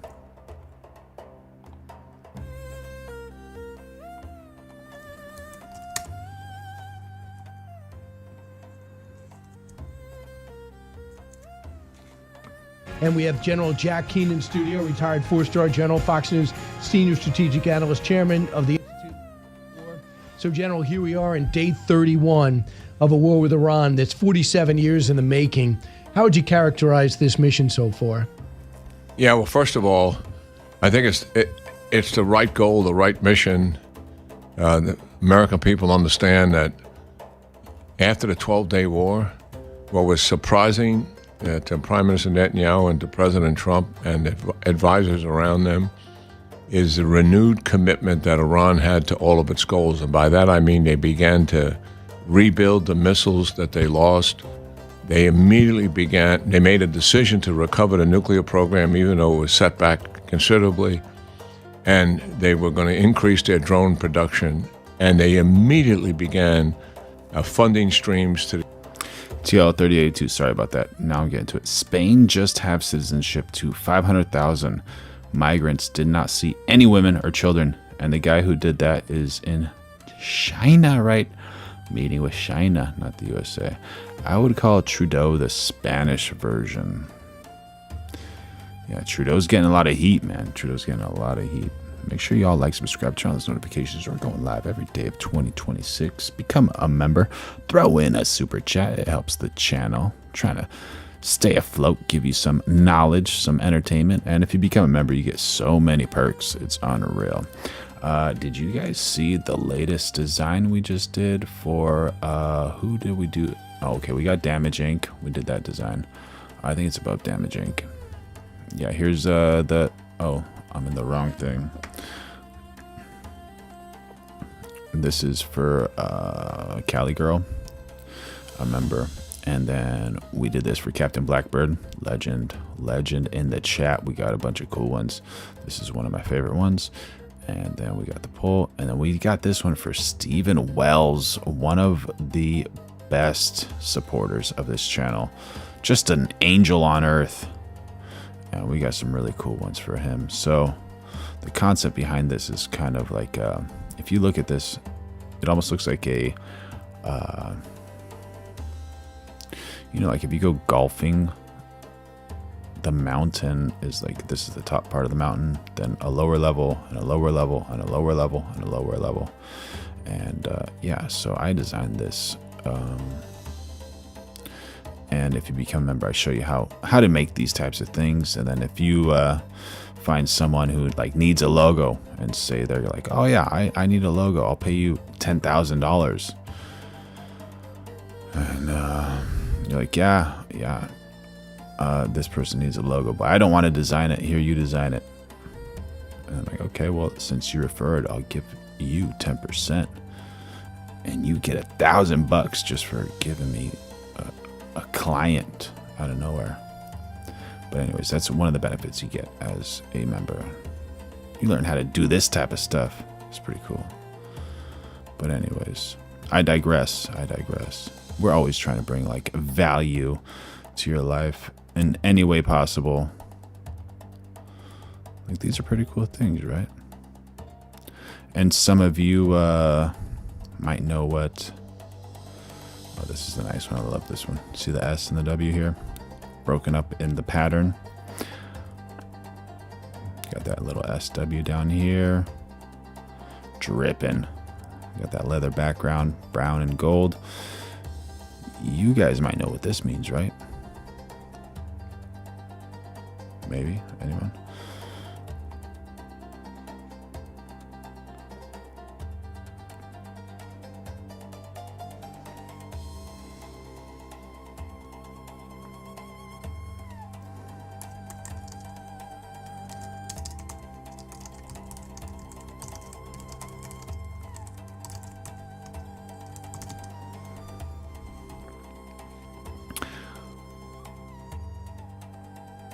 The symbol of two snakes wrapped around a pole is known as the caduceus, which is historically associated with the Greek god Hermes, or the Roman god of Mercury. According to myth, Hermes used his staff to separate two fighting snakes, causing them to wrap around the rod and become peaceful. This imaginary imagery, came to symbolize commerce, negotiation, and peace. Commerce, negotiation, and peace. Although frequently mistaken for a medical symbol, the correct emblem for medicine is the rod of Asclepius, which features only one snake wrapped around a staff. The caduceus is often used interchangeably with the rod of Asclepius in modern context, particularly in the United States, but originally represented duality, balance, and the unification of opposites. So that's pretty cool, right? And then, yeah, that's just some of the benefits. Get so many benefits. So awesome. Where were we? There are proxies using different banks to deceive it, this time proxies through Istanbul. Very complicated process. So their goal of supporting their proxies, destroying the state of Israel, driving the United States military out of the region, and using their ballistic missiles as a threat, nuclear weapons eventually. Both of those leaders came together and said, they haven't changed one bit. And how are we going to get them to change in the conclusion? Jealousy of success is so petty. Alex Hotz dropping W's in the chat, bro. Was the only way we're going to get this regime to change. It certainly liberals are economically illiterate. Oh my God, dude. And make sure y'all like, subscribe, turn on those notifications, because Alex Hotz is dropping it hot in the chat right now. Through force. But the president still, if you recall, tried to do some diplomatic effort, and the decision was made, we got to stop this. So it was the right decision to make, and I know. Threshold trolling the host. Yeah, what is the definition of proxy? Please let me know. Some people don't agree with that, but I don't know how you continue to kick the can down the road when Iran is a growing menace and threat, much more. Mudhen says, I personally think both parties are terrible for the average American. Absolutely, Mudhen. Very, very smart. Very smart. More so than the other presidents who had to deal with it. There were other presidents who should have confronted Iran because they were killing Americans. That alone should have been justification. Now, the reality is what they could do to us. As much as we want to hold them accountable and retribution for what they did to us in the past, what they could do to us is the reason for this operation. And I think 30 days plus in, it is going remarkably well. We are accomplishing the tasks that have been assigned to the CENTCOM commander on behalf of the president, to the IDF on behalf of the prime minister. And we probably have a number of weeks to go. For our audience, this is... Mudhen says, I choose fellow Americans for my neighbors. Only simpletons would identify people through their religions. There you go. Condition-based, and by that I mean the enemy has a vote here every day. And we're kind of on, use a football analogy because I think it fits. We're on the 20-yard line. We've made progress. We've come all the way down the field. We can see the goal line. We can see our objective in sight. And we're 20 yards away. And guess what? The enemy is throwing everything they can at us to slow us down. What do I mean by that? They're hiding missiles as much as they can. They're hiding their small boats. They're hiding their drones. They want to preserve some capability to retaliate after the United States stops. And so the targets are becoming more challenging to acquire the target, not to destroy it, but to acquire the target. And that's why they need as much time going forward now as they have had in the past to get to the 20-yard line. At the end of the day, we're gonna get in the end zone for sure. It was pretty amazing to me. You have a worthless currency in the real. You have a country that just got bombed for 12 straight days, and you have water problems in your nation's capital, and still the money you have, you say, is still being sent to Hezbollah, Hamas, and the Houthis. That's the mindset of a government that has no worry about re-election or what the opinion of the people are. Yeah, absolutely. I mean, he's talking about the money. What's going on? What did he? That's the action that they took, right? Wicked One jumping down the chat saying, in football, you don't make promises to get a touchdown. You just go on and get that touchdown. Don't give me any promises. Make it happen. Show me that you can do it. All right. 100%, bro. Wicked One dropping some W's in the chat. Make sure y'all like, subscribe, turn on those notifications, become a member, throw in a super chat, learn something. Get inspired like I just did by Wicked One. 1, 2, 3, 4. Right after the 12-day war. I mean, that was back in June. So we've had a lot of time to assess all of that. Yeah, they are who they are. And that's why I'm not optimistic about the negotiations. Because Mohammed Hussein jumping into the chat saying, guys, I'm trying to see what Trump is doing that is wrong and can't see anything. I'm not going to answer for everybody, but I think from the consensus, and we run like, do you support Trump? Do you not support Trump? We run a few polls here once in a while. And one argument that I hear often is that people voted for Trump because they wanted lower gas prices and they wanted no new wars, 0 new wars.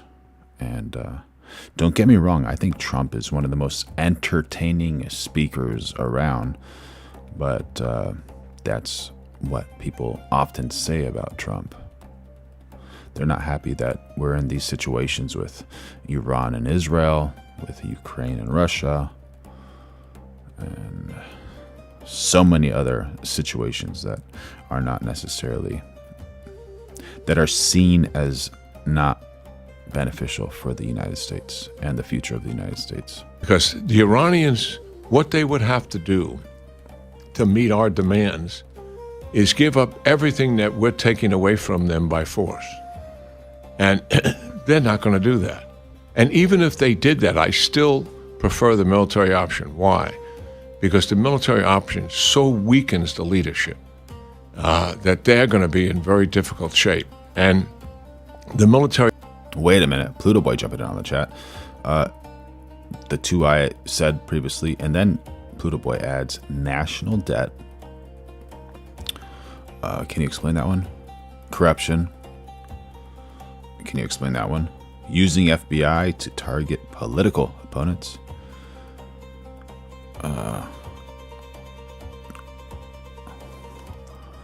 Let's see. The option does not provide them any economic relief Stop it, whatsoever. No, not that one. If you negotiate with them and you're greedy, you're going to give up Come everything. on, dude. The immediate request they're going to have of us Candace. is sanction relief and frozen assets that we have tied up. There you are.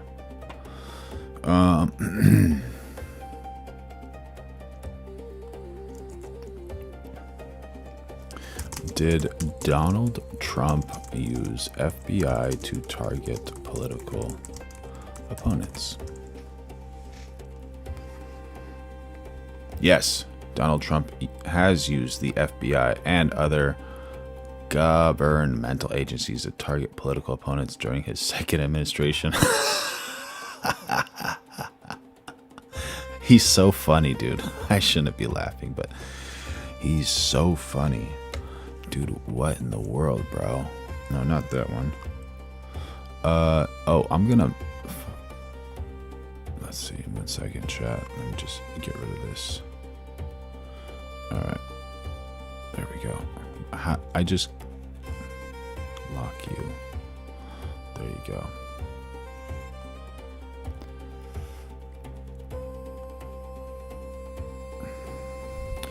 Yeah, Donald Trump has used that. Starting in 25, Trump directed the Justice Department, FBI, under Director Kash Patel to investigate and prosecute perceived enemies, making a significant departure. Give me some names. Give me some receipts. Targeted individuals included former FBI Director James Comey. There's one receipt. You want some more receipts? Who was indicted days before the statute of limitations expired, and New York Attorney General Letitia James. All right, Trump publicly criticized Justice Department official Erica Seibert for declining to prosecute her. Trump also called for investigations into Senator Adam Schiff and other Democratic figures. Broader efforts extended to liberal organizations and donors. Ban Pluto Boy, dude, for making me laugh. And with the multi-agency plan led by advisor Stephen Miller, targeting groups like Open Society Foundations and Act Blue, using counterterrorism tools, IRS audits, and RICO statutes. These actions have drawn comparisons to J. Edgar Hoover's COINTELPRO, and raised concerns about the weaponizations of federal agencies. Now I'm starting to understand the, I heard an argument against Trump regarding that. Oh, what a cool background. No, not that one, the other one. RICO is the racketeer influenced and corrupt organizations. So people who racketeer, influence, and corrupt. As the United States federal law enacted in 1970 as Title 9, not 11 like Ilhan Omar saying World War 11, but Title 9. If there was an I before an X, the X symbolizes a 10 and the I means -1. Okay, of the Organized Crime Control Act, designed to combat organized crime by allowing the prosecution of criminal enterprises.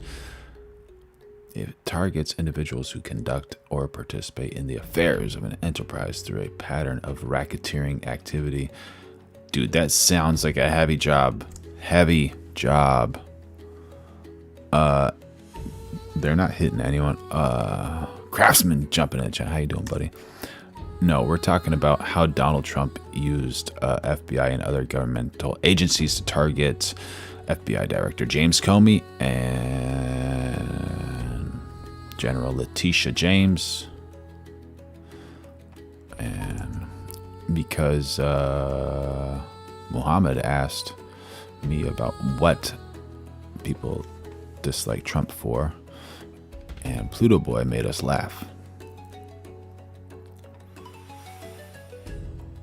Craftsman. It was created to take down the mob. Yeah, bro. Yeah. I just read that and I was like, that's a tough job. Tough job, bro. Who's spamming? Do I need to put somebody on a timeout? Or tell one of my mods? Trump said he destroyed their nuke abilities last year, said he obliterated Iranian nuclear capabilities. Was he lying then, or is he lying now?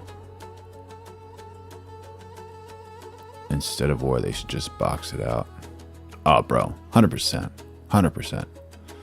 Yeah, that would fix things really fast.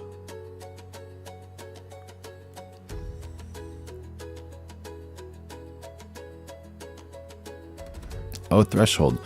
You ask why you get put on timeouts, dude. That's the reason you get put on timeout, man. Don't spam.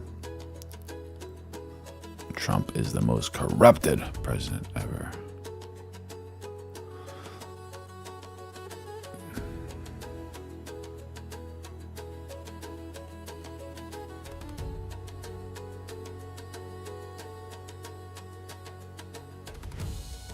The only defense MAGA has is to deflect to Biden.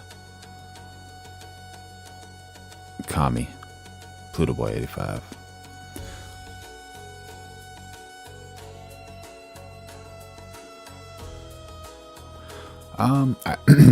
I think MAGA has a lot more than just to deflect to Biden. You know, like, I think it was 86%, 87% of people agreed that men should not compete with women in women's sports. You know, trying to lie to people that and saying that there's more than two genders. You know, there's that once in a very rare opportunity where someone's born with something extra or something less, but well, not really something less, I guess, something extra. Oh, it always says, really? What did the 8 countries do to America for Obama to start bombing? Oi has joined the chat, y'all.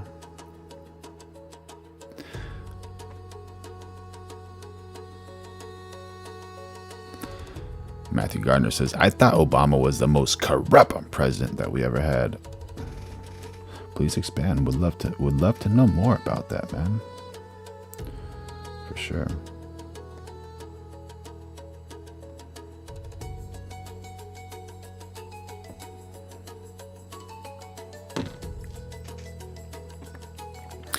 By the way, we're going live every day of 2026, so make sure you like, subscribe, turn on those notifications, become a member if you want. Throw in a super chat if you want.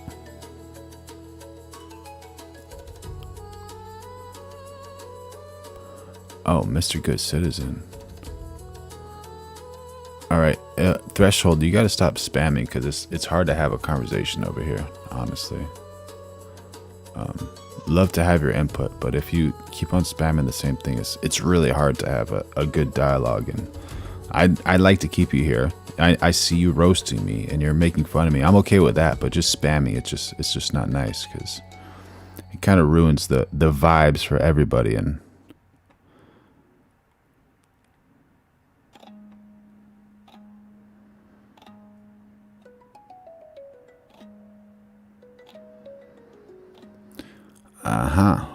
Mr. Good Citizen says, well, if Democrats did not allow all of these illegals in, it wouldn't be happening. There you go.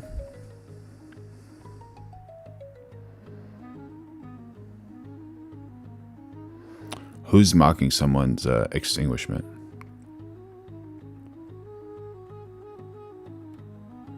Oh, I see. the man who's spamming, or the woman, whatever it is. Yeah, take it easy. Take it easy. Don't want to ruin it for everybody. Don't want to ruin it for yourself.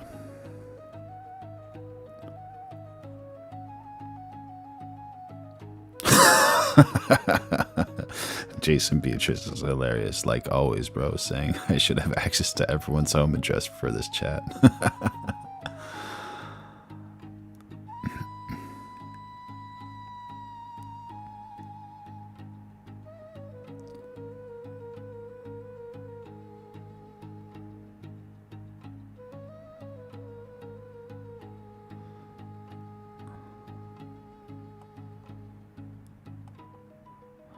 Then some of these MAGA can go work on the farms picking veg and fruits.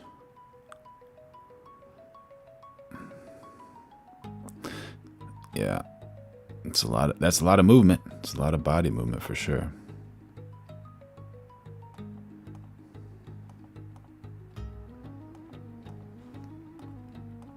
An influx of money, just like the Obama administration did when they made the nuclear deal. So billions of dollars heading their way, that would give them an infusion, so to speak, and help them to recover and stay in power. So the question is, how do they get this missile technology?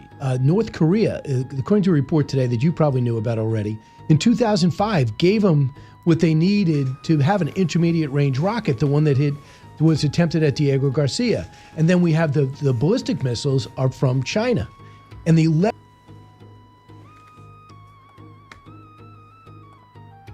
leverage that we could have to stop that the day after this war would be the Gulf states. China wants relationships with Qatar, with Saudi Arabia, with the UAE. They finally look at Iran as a complete enemy.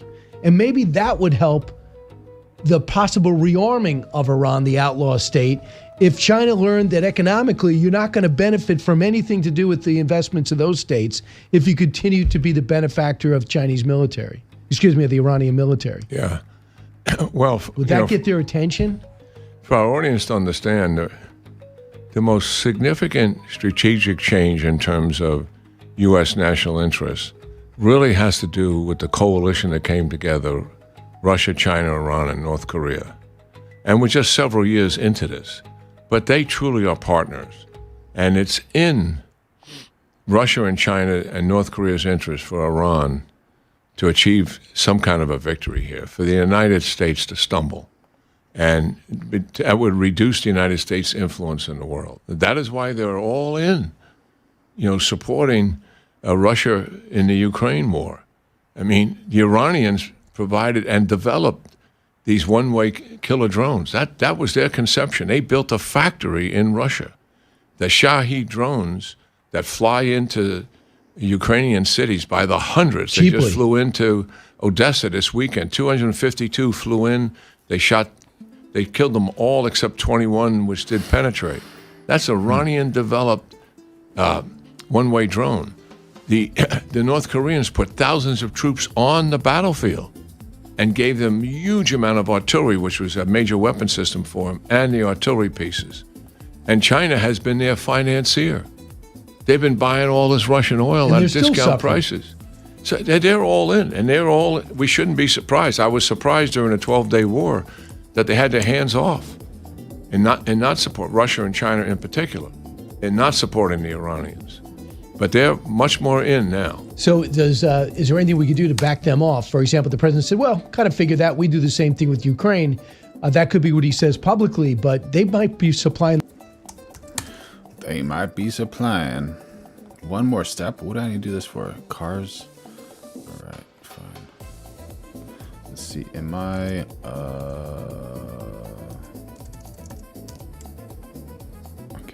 the coordinates where our bases are located in the area. They might have been responsible for whether our base was hit in Saudi Arabia over the weekend. They certainly were the ones who provided the information to Diego Garcia. The Iranians know where all of our bases are, and they know what's there. So there's no surprise on that. What they likely give them is, one, where are our ships? Because our ships are moving around. Yeah. And we're changing locations of ships for all the obvious reasons. One, to protect the ship itself, but also depending on what the target is. We may be shifting around because they're firing offensive missiles from those ships, and some of them are there for defensive purposes. So constantly moving them around, they're likely giving them that information. And they may have, listen, Russia is a sophisticated intelligence network system that they have. We give the Ukrainians exquisite intelligence every single day. Where are the Russians? What are they doing? And we have a targeting cell that provides the information for them to target, particularly at distance, not the close fight, but anything that's at distance. Certainly anything in Russia comes from us. We provide them exquisite intelligence, and they decide if they're going to hit it or not. Sometimes it's out of the range of the weapon systems they have. So we shouldn't be surprised that Russia is turned their intelligence system on to help them. But we got to remind ourselves that there is a coalition here. Oh, Threshold, thank you for the reminder. We're going live every day of 2026, so make sure you like, subscribe, turn on those notifications, become a member.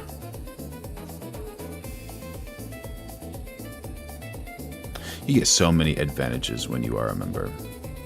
Throw in a super chat. And just remember, I love you, the Lord loves you, I need you. And we're developing the best community here on the internet. I think one of the things I've been advocating, but likely not going to be done, to get China's attention, is we should be stopping the transit of all the ships that are going through. So since this is like more of a freestyle, freeform type of thing, what's chat? I need your help a little bit right now. What's it called when people do a vote and that's like the social way, you know, like that's the way it goes. The people rule. What is that?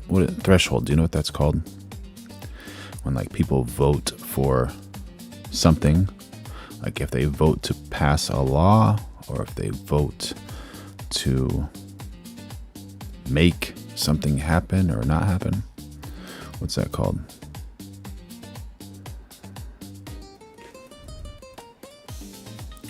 I have an idea. A poll. All right, Matthew Gardner. Thank you. But also, my second question is that ethical? Is it ethical? I think somebody might be right that Threshold might actually be a bot because they're not really responding, just kind of instigating. But is it ethical to hold a poll given? Yeah, of course it's ethical. Let's do it.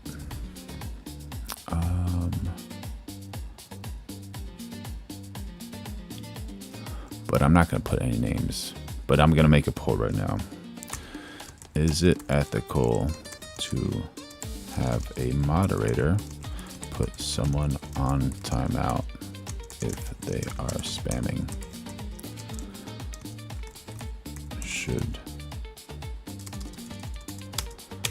I guess that's a good question, right? All right, let's start the poll.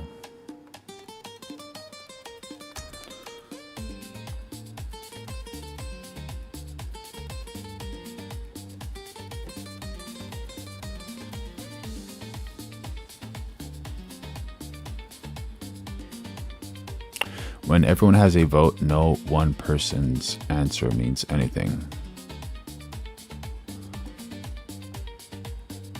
Okay. Legislative.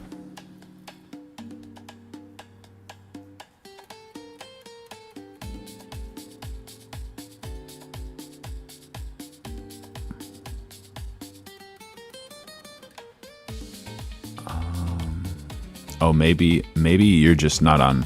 Maybe you're not like live. You're a few seconds behind, probably.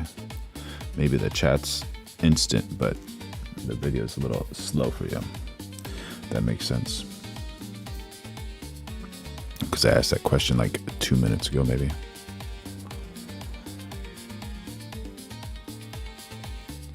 John Anthony F77 saying we live in a weird and really Scary time.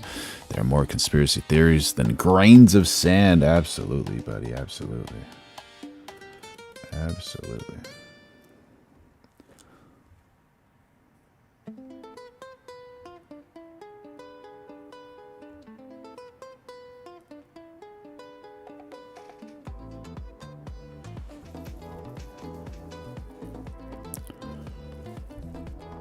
Through the Straits of Hormuz. Where are they going? Yeah. Iran If is everything can't ready- get through, none get through. Those ships are being okayed by Iran to go through, and they're going to China, they're going to Pakistan, and they're going to Turkey, and they're going to India. The majority of them are going to China. If we quarantine those ships and pool them, and then use it as a threat, now, would it affect oil prices? Yes. But use it as a threat to those countries to get some leverage over. I'm focused on China, not so much the rest of them. I think that would have major impact on them. Look, if we ever went to war with China, one of the things we would likely do, just so our audience understands, Chinese oil is coming out of the Persian Gulf. They're completely dependent on it. We would lock that up. Yep. We would lock it up, and that would absolutely bring them to their knees if we were in a conflict with it. It would affect the world economy, yeah, but the world economy of China and the United States go to war is going to tank anyway. Were you against the us allowing the Russian ship to deliver 737 million barrels of oil to let that tanker through? Yeah, I Cuba? would not sacrifice what. CH Ross 091 says UFO files is just another pathetic attempt to distract from Islandman files and illegal war. Only Trump's dumbest base will fall for it. What's happening in Ukraine for the benefit of what we're doing here. And yeah, I would not have done that. But those are other considerations that the president and his team are working through, But you're asking me straight out, that's my answer. I'm not going to dodge it. Yep. I wouldn't have made it. Yeah, so my hope is the president was going to let that through, because if you're looking to flip Cuba and lock them out of our hemisphere, that's... By the way, I'm not knowing to you. I'm thinking about that. This just extends the life of Cuba. Thank you for the chat, We're going to buddy. be back just in a moment. General Jack Keene's with us. We've got much more questions, because day 31 of this war and some big decisions going to be made. Don't move. You listen to the Brian Kilmeade Show. This is the Brian Kilmeade Show. They added another 2, so it was 10 boats. And now today they gave us as a tribute, I don't know, I can't define it exactly, but they gave us, I think out of a sign of respect, 20 boats of oil, big boats of oil, going through the Hormuz. Going through the Hormuz Strait. You got to respect Trumpy. You got to respect the POTUS. You don't respect the POTUS, he might use his power to do something. Pilot UFO. This is the one you're talking about? UFO encounters provide some of our most credible cases. And this encounter you're about to see is so compelling, some have called it the best UFO video ever. May 4th, 2023, pilot Jorge Arteaga is flying a Cessna T-303 Crusader 12,500 feet over Colombia en route to Medellin when he sees a strange object moving toward the plane. He turns to his co-pilot, who confirms he also saw the object. Determined to investigate, Jorge turns the plane around and begins recording.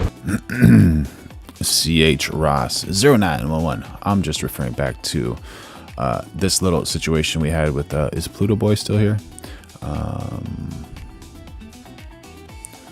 Where'd it go? I guess Trump using his powers to go after his political foes. So you got to respect Trump. I guess you had to be here earlier to understand it. But how you doing, buddy? How you doing? A small speck appears in the distance, slowly approaching the aircraft. Then, in the blink of an eye, a silvery object zooms past the cockpit window. Let's slow that down. The object appears to be rotated at a AI? Real? Not real? 45-degree angle.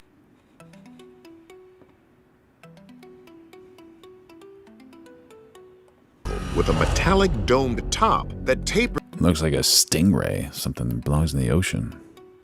out into a sharp rim. When you define authoritarianism. Let's see, buddy. Let's see. Authoritarianism is a political system characterized by concentrated power in a single leader or small elite, maintained through political repression, the suppression of civil liberties, and the absence of free speech and competitive elections. Would that involve Ukraine? And would that involve Cuba? Correct me if I'm wrong, but unlike totalitarian regimes that seek to control all aspects of life, authoritarian states often allow some social and economic independence. So I guess Cuba is not authoritarianism, right? Because they do not allow social or economic independence, but strictly limit political pluralism and dissent to preserve the status quo. Okay, thank you, Threshold. Like North Korea. Like North Korea.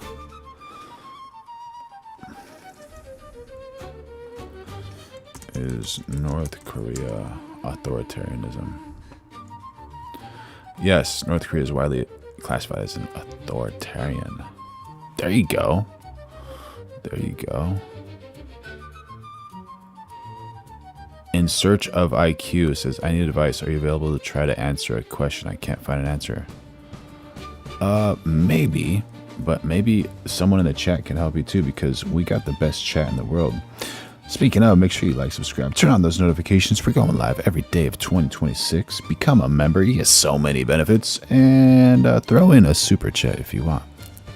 Oh, it's a loaded question. Uh-oh. I don't know. Are we ready to unload the loaded question?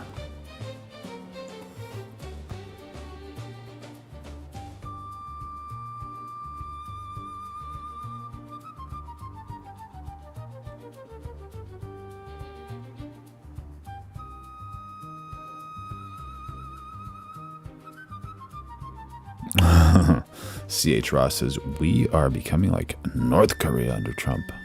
How's that?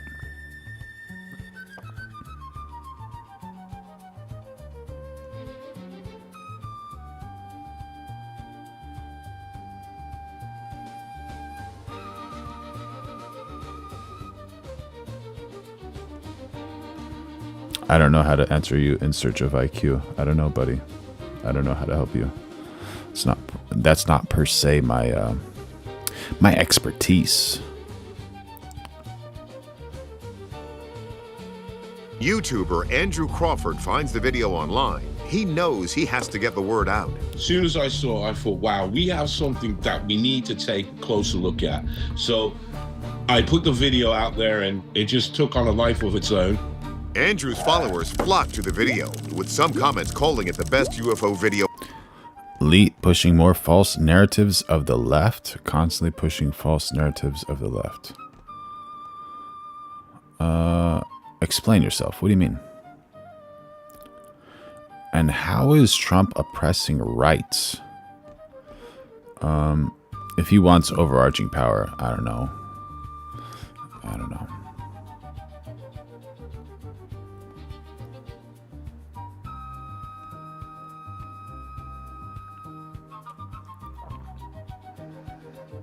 In search of IQ, did you subscribe to the channel or did you follow the channel?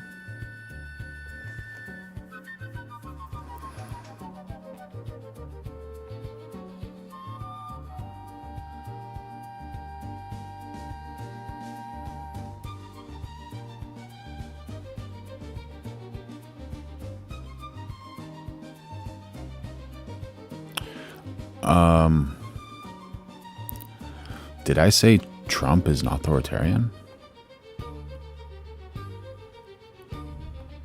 Ever, and soon the pilot's first-hand account emerges in news reports. He said when he was getting closer to this object, the object shot at him, straight towards him, which wow, that's pretty spectacular. Also, this thing seemed to have the capabilities of some sort of intelligent flight, where it banked to avoid crashing into the plane, even though it flew right at it. And it's not the only strange craft seen over Colombia. In 2020, a pilot flying an Airbus A320 over Medellin, Colombia, saw a square object in the sky. When you look at the video, it looks like it's solid metal, but it's very small. It doesn't have an engine, it doesn't have wings. The object also evades radar detection, leaving the pilot puzzled. He said it was way too high up to be a balloon. He couldn't explain what it was. We analyzed that one ourselves in an earlier episode, and we couldn't explain it either, making it a genuine UFO. It could just be like a birthday balloon, right? Then, in March 2025, another spherical UFO flies over Colombia and allegedly even lands. X-rays of the sphere show multiple layers of metal surrounding a central chip, but its origins remain a mystery. Is what our pilot saw somehow related to that puzzling sphere? This isn't a clearly identified object, so there's a mystery to it. And two other things that heighten this mystery. One, this UFO didn't show up on radar. And two, it seems... Fake or real? Fake or real? What do you think? In search of IQ from Twitch. Says left and right tend to leave out facts in pursuit of how they feel their party wants them to be. It's on both ends. Ooh, chat. I got a good one for you. Got a good one for you. What do you think about this? If you had to choose, which party would care more for you, the left or the right? Like literally care for you. Let's do a poll, right? The leave writes out. The right leaves out facts. Ask me about it. Oh. Ask you about it. Seems this pilot is trying to stay off our radar. That's right. Despite our attempts to talk to the man himself, it's been radio silence. So is this actually the best UFO ever? Or is there reason to be suspicious? We'll let our experts decide.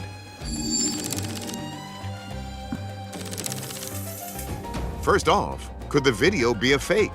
To me, it's extreme. Let me just ask that. I think it kind of looks fake.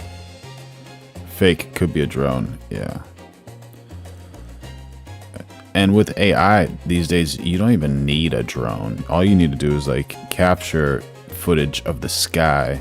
And if you become a member, I can show you how to do that. I can make that video for you. And AI is getting so powerful that, yeah, a lot of people are not happy with it. Obviously, right? Oh, it's surprising. A lot of people didn't want to get involved in this poll. So we have 80-20 out of 10 votes. Is it ethical to have a moderator put someone on timeout if they are spamming? So 80-20, yes. And then on the other one, 78-22 out of 9 votes, yes. So I guess if anyone is spamming in the chat,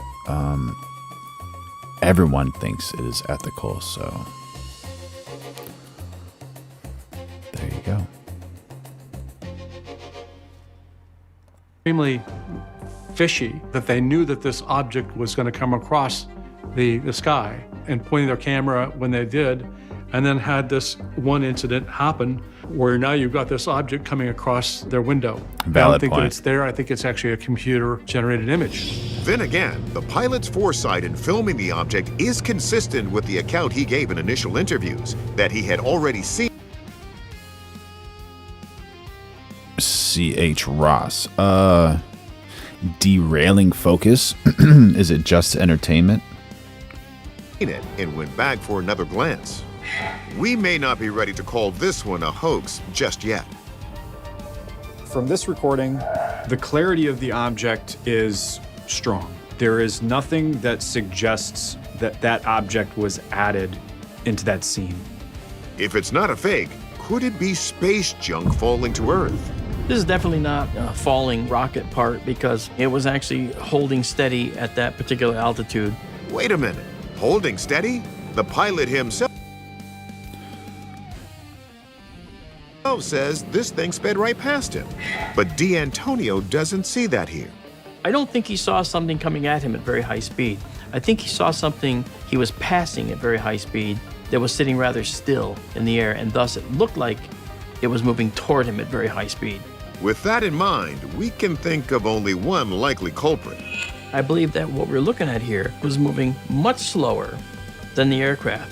Maybe it's traveling on air currents, and we saw it zip by. In some of the still frames, I was able to see that the object had the uncanny resemblance to a Mylar balloon. However, Hoffman disagrees. With a balloon, the aircraft's moving along would have probably caused it to deviate or move around a little bit. The wind's gonna buffer it and make it move in different directions. And you just don't see that here. Then could this really be a genuine UFO? Opinions are divided. I think it's CGI. To me, every aspect of this says Mylar balloon. You got a daytime sighting, you got a credible witness. It's not something minuscule, it's not even out of focus. It is such a clear image that it was dubbed one of the best UFO sightings of that year. It's inconclusive.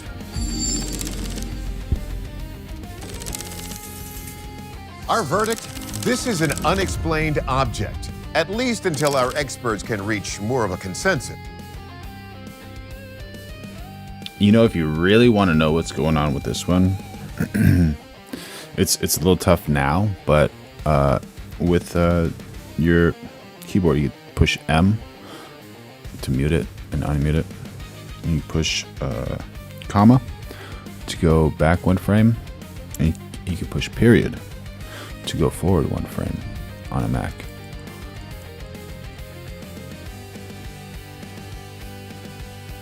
So this is weird. Usually when you zoom out, you have a little bit of like tracing lines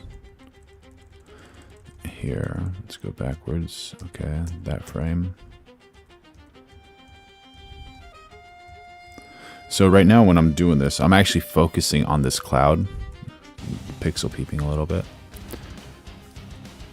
And so I see that, you know, the focus is always on here, but this is blurry. So that's a little weird, right? So the depth of field, the focal, the range that is in focus is here. And this is obviously closer. So this should be in focus too, but it's not. So we're going to keep our eye on this part here because this plane is about where it's focused at. And when we're zooming out, okay, now it looks like this part's in focus, which is a reflection of the glass in the airplane, right?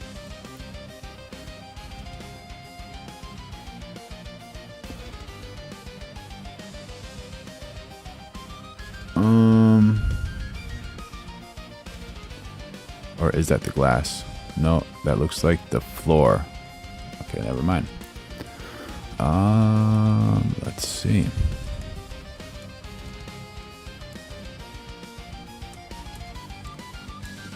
Focus is scattered everywhere, but this is still kind of in focus back here.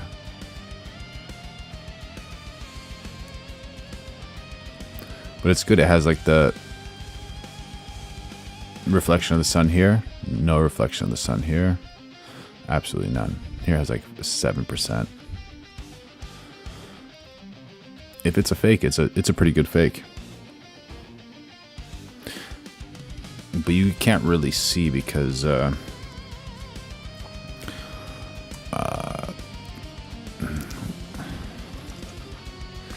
if they compress it, if you get like the natural footage, okay, you can understand, but you never know.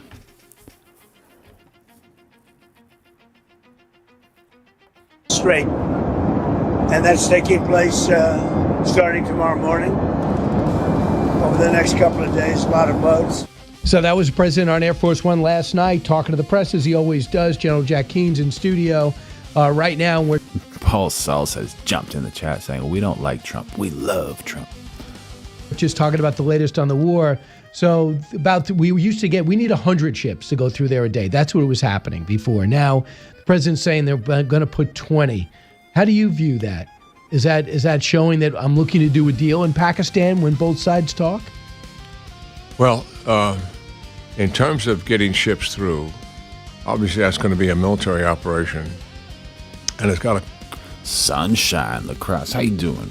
Welcome to the chat. Couple of pretty important ingredients to it.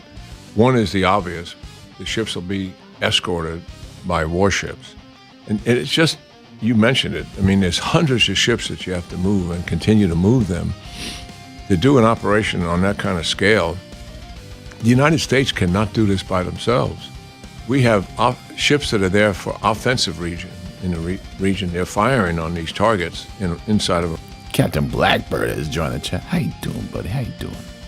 Iran, and we have other ships that are there for defensive reasons, to protect our bases, to protect the Arab states, and also to protect Israel. We move those ships around. So to begin to do escort duty, which is another mission, we could probably afford some ships for that, but we can't afford enough to complete the mission. We absolutely need others to do that. And that's why the president made that appeal. So that's a challenging mission in and of itself. And you'll see in the coming days when we get doing that, the military's bringing in the headquarters to take charge of that operation entirely. There'll be a full staff under the command of a general officer doing that, because it's a complicated mission. We don't want the CENTCOM, he'll work for the CENTCOM commander who's running the whole overall war against Iran, but we don't want to get his staff tied down in something like.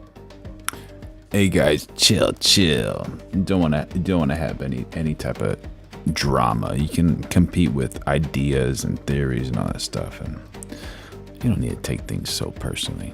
You just gotta think, like, would these politicians fight for you? That's a good question to think about. Like that. So that'll be like a task force in charge of that. And we've done that years ago, so we know how to do it. But then the other part of it is... Jerry. Oh, man. May his soul rest in peace. This is to reduce the Iranians' capability to interfere with it. And certainly this is going to be job one for the Iranians when that mission begins. Right now, and for the better part of a couple of weeks, we've been suppressing the Iranian capability to hit ships moving through there, long-range systems, anti-ship missiles, ballistic missiles, and also one-way long-range drones. And these drones can go almost 1,000 miles, some of them. They're particularly the ones that the Iranians developed for the Russians, so they're very good at it. So suppressing all of that makes a lot of sense. And then you have near-term capability, and those are small boats that could be suicide vessels, or they could launch a missile. What? Talking about Trump. What? Because we have no choice. We have to. So I just want to thank everybody for being here. It's so important. We do. Make sure you all like subscribe, turn on those notifications. Out of women's sports, a very popular issue. That's right. I'm going live every day of 2026. Throw in some super chats. Become a member. We stopped transgender mutilization of your children for everyone. There you go. We don't have that. But I want to thank every single mother here this afternoon and all across our nation for your work every single day. America's moms are raising the future of our country, the most important. You have the most, we don't call it a job because when you love it, it's not a job, but for this purpose, you have the most important job there is in America or any place else, and you're doing an incredible job. John Anthony, sometimes you have to space out words or say it differently because of censorship. I just want to wish you all a very happy Mother's Day. We're going to have a great Mother's Day, and for those mothers that lost their child, many of whom are with us today, the angel moms and others, gold star moms, we love you especially. We love you maybe even the most. Thank you very much. Thank you, everybody. Appreciate it. All right.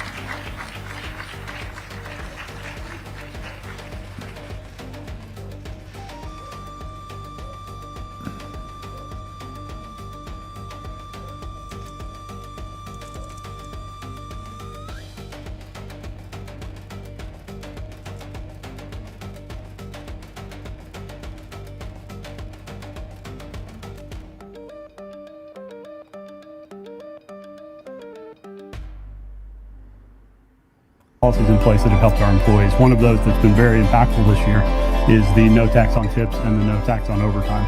We consider Donald Trump as the first made in America president. He's really pushing for retro manufacturing gaming in the United States.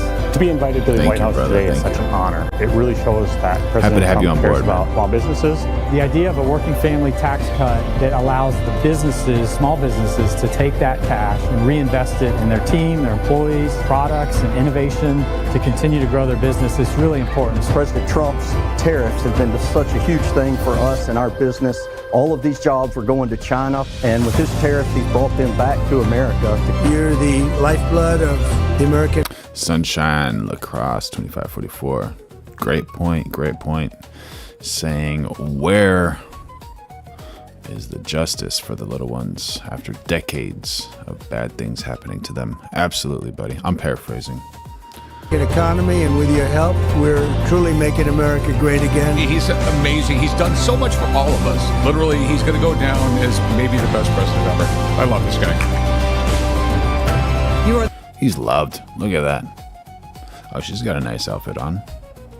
The most pro-growth, pro-small business president in American history. I would like to thank you, Mr. President, for restarting and rebooting our economy. I want to congratulate everybody in the room. You're fantastic people. Really, this is the golden age of America. I really believe it. And speaking of the American economy, we're seeing the April jobs report and having some strong numbers there as well. So we started out the broadcast with the First Lady of the United States, then shifted over to the Commander-in-Chief. Let's go now to the Vice President as he was in Iowa this week. Let's take a look at some of those highlights as well. I'm here today to talk. Threshold says Trump has all the hot-looking women around him. And the G words hate him for that.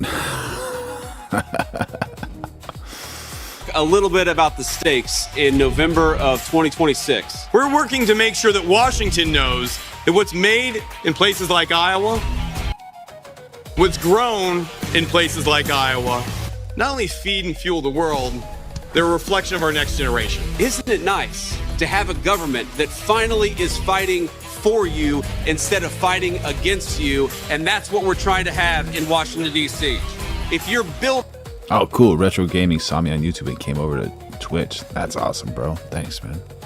Right here in Iowa. If you're making something right here in Iowa, if you're working every single day right here in Iowa, you deserve a tax cut, and that's exactly what we delivered with Congressman Nunn. God bless you guys, and thank you for having me in Iowa. That's really cool. JD Vance says, God bless you guys, and thank you for having me in Iowa. You know, nice to show some support to the Lord and just to be kind and friendly. Very nice way to approach life. All right, so let's go from the Hawkeye State in the Midwest back to Washington, D.C. If you missed this is quite the video. President Trump took his Secret Service team to check out the reflecting pool near the Lincoln Memorial yesterday. Here's some proof of that happening.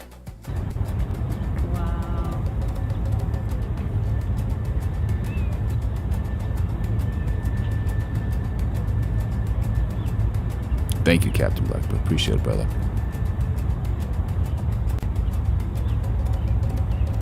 I'm like, are they driving or? JR Sping saying, being in the Island Man files means nothing. Context of why is what matters. Absolutely. Absolutely. Yep. Yep. You never know. Maybe Island Man was like, hey, Trumpy, can we do this? And then Trump's like, no. And he was in the file for like saying no to him like 300 times. Maybe. You never know. Werner Kabish. Let's see if I can get a translation on that. For dramatic. Yeah. They're going to Oh my God. Roll the window down.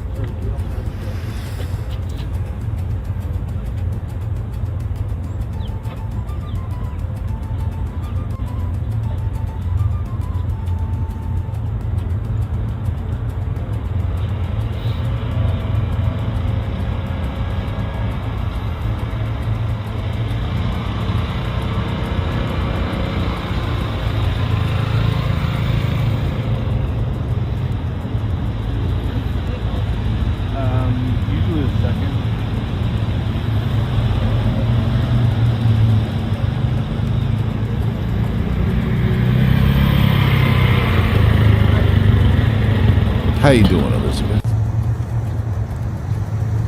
By the way, we're going live every day of 2026, so make sure you like, subscribe, turn on those notifications, become a member, throw in a super chat. It helps the All right, so channel the president stay checking alive. out the reflecting pool. Obviously, the water not in there right now, but they got all of that cleaned up, obviously, for the huge celebration coming up this summer, but also for years to come. That reflecting pool goes from a gray, murky look to a bright, beautiful blue look, so we'll see all of that. And to those of you that are movie buffs out there watching live right now at 10:38 in the morning on the East Coast, 7:38 out there on the West Coast, and thanks for watching on the Central Time Zone, Mountain Time Zone, and anywhere else you're watching.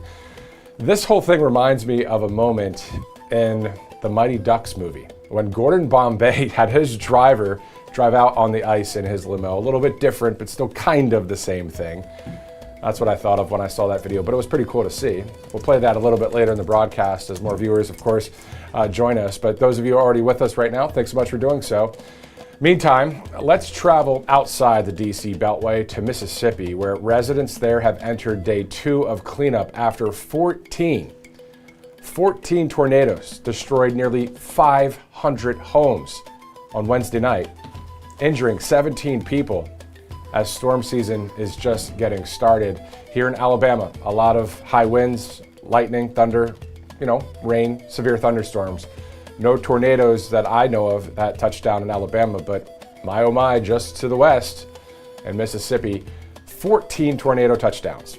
Nearly 500 14. homes destroyed, 17 people injured, no reports of fatalities. So again, day 2 of cleanup there.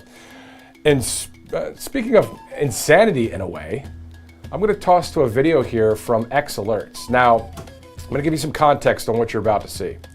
The report from X Alerts says that a 19-year-old woman says she's alive by the grace of God after her car was split in half by an alleged... We got Kirby jumping on the chat saying, have you read what it says about him in the Island Man files? No.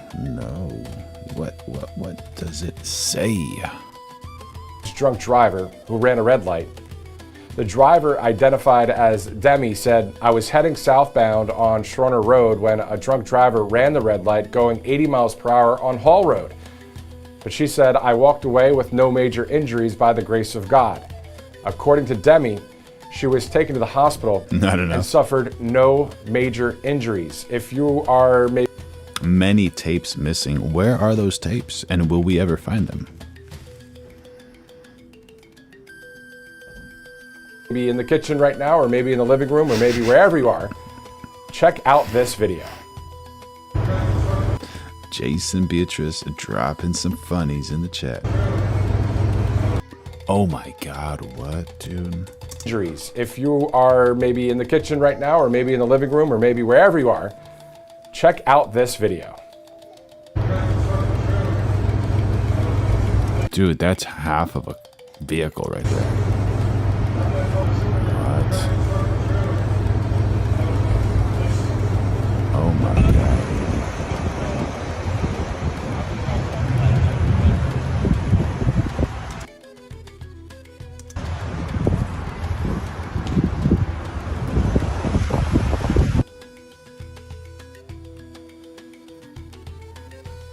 Quite the scene, and the woman is not injured.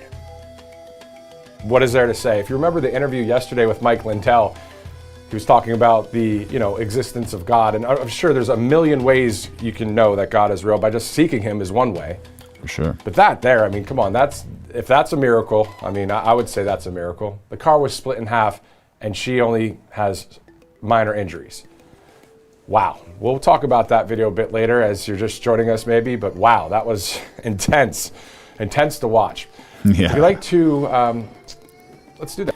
Yeah, Jason is one of the best trolls in the world.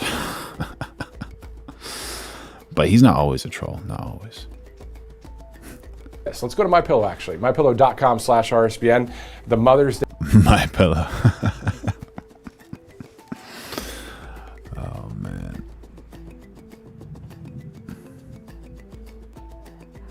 Check it out, mypillow.com/RSBN. Also, if you'd like to donate to Right Side Broadcasting Network, you can.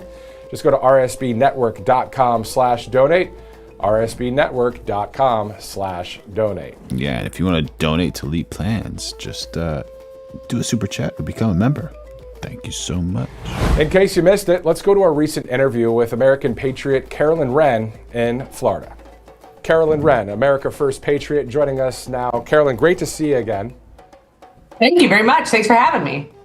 There we go. We got a referral, John Anthony, saying Jason Beatrice is solid. I stand by that. I know him from several channels. Very cool, very cool. Yeah, I haven't heard Jason Beatrice say anything stupid.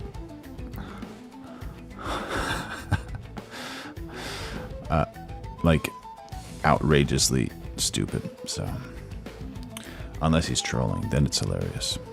Yeah, definitely. Let's talk about Florida quickly. I mean, how is it in the Sunshine State right now? It is beautiful here. The weather is great. We are batting down the rhinos who were trying to take out the president's renaming of the airport yesterday. So that was sort of a fun thing that popped up. Just in case you guys don't know what a rhino is, RINO is Republican in name only. That is an acronym. I was asleep, actually, and MAGA state rep Meg Weinberger called me 3 times in a row, said, get out of bed, you need to head down to the Palm Beach County Commission's office. They're trying to play games with the renaming of the airport. And so that was sort of a battle we had to play with yesterday. Wow. So it's official now. I know the logo is out there, but is it official? Like if I go on Expedia and I say I want to fly from ATL down to DJT, that's going to pop up yet, or is it not there yet? I think they said in the commissioner meeting yesterday that July 9th would be the date that it's likely going to be enacted, and when the signage will be done and all that. So yesterday the battle was actually over the trademarking of the name, and because they want to make sure that there's not going to be disparaging materials or comments or things about the president. So it was a standard licensing agreement that the Democrats wanted to turn into a pond to play games with blocking this airport naming from happening. But it is going to go forward, and so starting sometime in mid-July, you will get to fly and land at the the President Donald J. Trump International Airport. No, it'll be awesome. And then on top of that, I'm thinking about maybe upgrades and what it will be like there at the airport, the restaurants. Think about the music that's going to be played in the terminals. It's going to be rally music. Well, I wish President Trump could DJ, actually.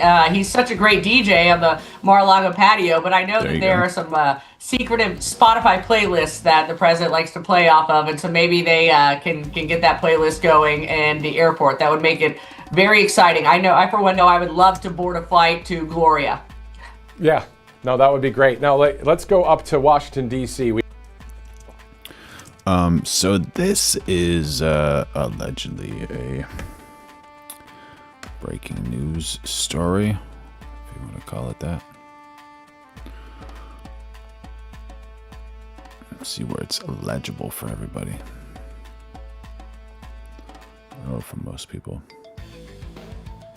Or what about we make it legible for everybody with minor cutoffs?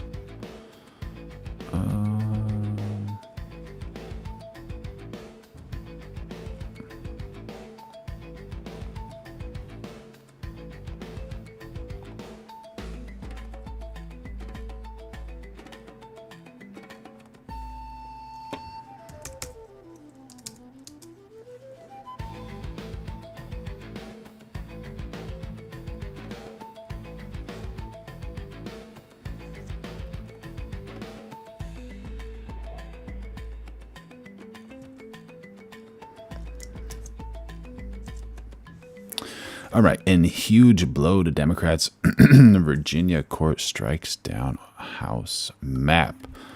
Okay, be right back on that. We have the airport code DCA, of course, Ronald Reagan International Airport there. So why is this important to have Donald J. Trump, President Donald J. Trump, to also have an international airport named after him?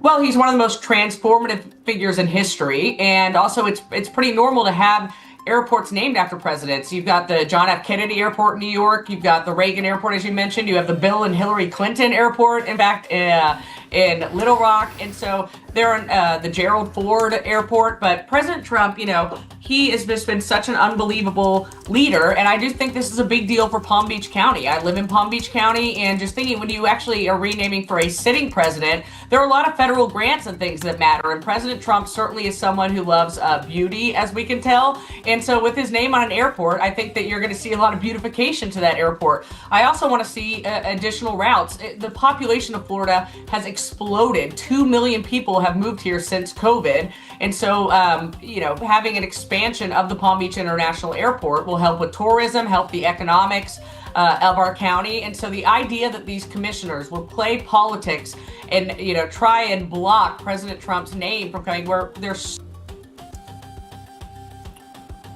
all right, so much economic. There you are. So in a huge blow to Democrats, Virginia court strikes down House map. The decision by the state's top court is a major victory for Republicans, wiping away a measure approved by voters to allow Democrats to gain as many as 4 House seats in the midterms. All right, this is direct from New York Times. The Virginia Supreme Court on Friday struck down a measure allowing state Democrats to redraw congressional districts, dealing a significant blow to the party's efforts to keep pace with Republicans in a nationwide redistricting battle. In late April, Democrats were celebrating the result of a referendum in which voters approved an amendment to the state constitution enabling Democratic lawmakers to reshape the map to gain as many as 4 House seats. But Republicans challenged the legality of the measure in court, securing a victory that helps them build an advantage in what has become a coast-to-coast gerrymandering chess match. So the Republicans challenged the legality of the measure in court.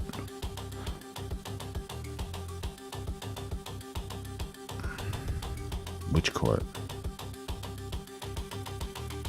Okay. Democrats had fought the GOP to a rough draw after Virginia, but since then they have faced setbacks, a U.S. Supreme Court ruling, so I'm guessing it's the Supreme Court, on the Voting Rights Act last week set the stage for an improvement in Republicans' fortunes ahead of the midterms, and the Virginia court decision provided the GOP with more welcome news. Already, Republicans in Tennessee, Alabama, and Louisiana have taken steps to draw new maps before the midterms, which would net Republicans a handful of additional safe seats before voters cast a ballot in November. South Carolina and Mississippi are also exploring new maps from November. There you go. Virginia voters approved the new map, celebrated, popped champagne, and the Supreme Court looked. They looked at democracy and said, cute. No. Allegedly. Yeah, Lone Wolf closed the borders. Yeah, make up your mind, America. What you doing?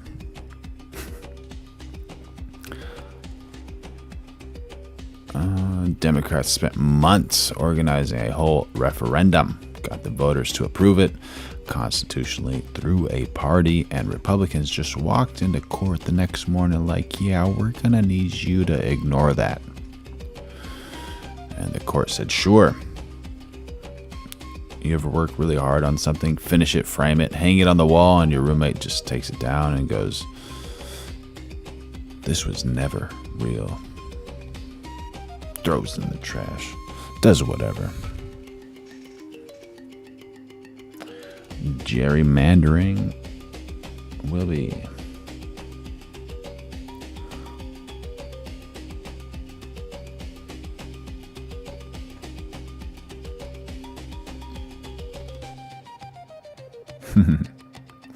Democrats are out here playing checkers thinking they won. Republicans are playing chess underwater, blindfolded, and somehow still moving your pieces while you are celebrating.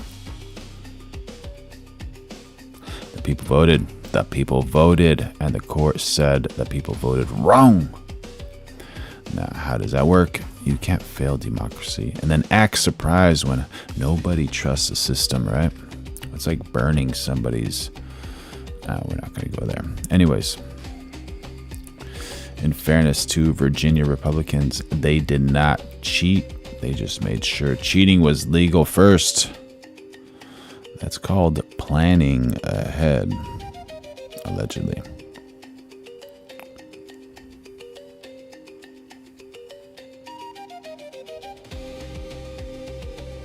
Threshold says that's just another false narrative of the Democrats.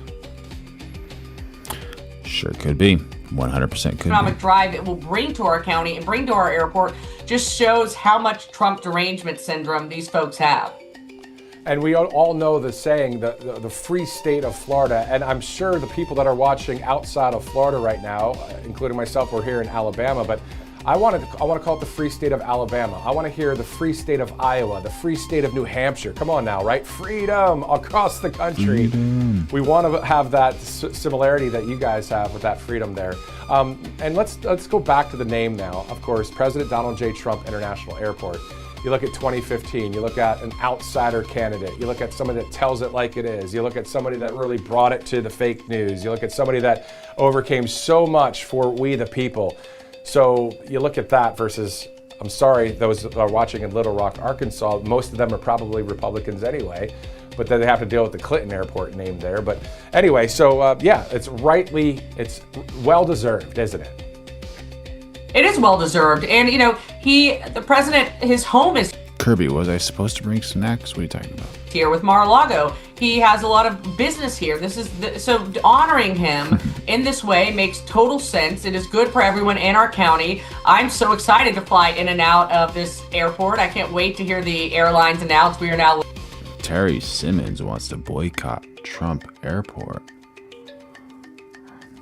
Landing at the President Donald J. Trump International Airport. He's putting his library down in actually in Miami-Dade County. That's another big development coming. And then we also have a road here in Palm Beach County that's being renamed after President Trump, which is great. Again, this is a point I made when I went to the meeting yesterday, is that they renamed a major road in Palm Beach County for Barack Obama. And so they're fine doing it when it comes to a Democrat, but you know, they have to just have a total meltdown when it comes to a Republican. And that's not the way it should be. President Trump deserves to be honored in the county that he calls his home. And so this is really, really exciting for people that live in Palm Beach County. And I want to leave you with this. I mean, not only President Trump, we see President Trump deserves to be honored in, I think, every state across the union. And rightly so for, as you know, MLK Jr. in a number of states across the union. And why not go with Charlie Kirk across every state in the union? There should be no pushback from that. Charlie Kirk. We have a majority of the people here that are very happy that President Trump has won elections, that Charlie Kirk was a great, great person for this entire country, and not only that, the world. And same thing with the civil rights leader, MLK Jr. So we really should stop with some of the leftist extremists saying, no, we don't want to do that, right? 100%. I hope President Trump names the ballroom after Charlie Kirk. I think that would be something really special. But you have... that would be absolutely incredible, since Charlie Kirk absolutely helped Trump become POTUS. Man, what a legendary thing. And how long would it stay that way if that was actually the case? Make sure y'all like, subscribe, turn on notifications. We're going live every day of 2026. Become a member. Throw in a super chat if you want. It helps keep this channel afloat. Liberal states such as Arizona, where Charlie Kirk called home, and the governor there vetoed a bill to actually rename, I believe it was the license plates or street after Charlie Kirk. And so they don't want to see any recognition of conservative. What if every word is just changed to Trump? Like everything is just Trump. Conservative heroes or Republicans. This is why they topple statues and they get rid of any books that recognize history of any conservative values. They don't want the Bible anywhere near. This is a pattern by them. And right now we are the ones in power, and we should be honoring folks like President Trump and Charlie Kirk. And I'm glad to see these things actually move forward. And to your point, exactly, it's not just Republican or it's not just conservative. It's on the right side of history. It's the person that stands for truth. It's the people that stand for good versus evil. So, and we know, again, the majority of the nation on the right side of history. Now, question for you before I let you go. The Save America Act, what would you like to say to maybe... Terry Simmons jumping on the chat saying, I have my negative thoughts about Charlie Kirk because he H-word veterans, and I am a disabled Navy veteran. First of all, thank you for your service, buddy. And what did he say about veterans? I don't know if you understood him correctly. He doesn't, I didn't hear that, but he doesn't come off to me as like a veteran hater. I don't know. I probably just haven't seen the things you've seen. 51 Senate Republicans who could actually nuke the filibuster and then have that simple majority pass that act, make it a law in this country? You need to stop fighting this. It is absolutely insane. The Democrats have said when they take all three branches of government, they will immediately nuke the filibuster, and they will make DC and Puerto Rico states, adding 4 permanent Democrat senators. They will then nuke the filibuster to pack the Supreme Court, and then they will nuke the filibuster to legalize 50 million illegal aliens so that they can be able to compete in an electoral map. They have said it. They are all on the record saying it. It is outrageous that Republicans are too busy protecting the institution of the Senate, where this is the Democrats will blow up the institution the moment they are in power. You've wasted 18 months of President Trump being in office, a Republican majority in the House and the Senate. You need to lift the filibuster immediately, pass the Save America Act, and get President Trump's agenda through. I'm so sick of Republicans unwilling to fight fire with fire. Now is your moment, and get it done. Of course, figuratively speaking, a mic drop right there. Carolyn Wren, America First Patriot. Thanks for what you do. You can follow her on X at Carolyn Wren. Thank you again, Carolyn. Thank you. All right, great to interview the American Patriot in Florida, Carolyn Wren, of course, all over conservative media, but really on the right side of history, doing great things for this country. We're going to get into some developing news that we just saw here in a second. Before we do, let's go to All Family Pharmacy.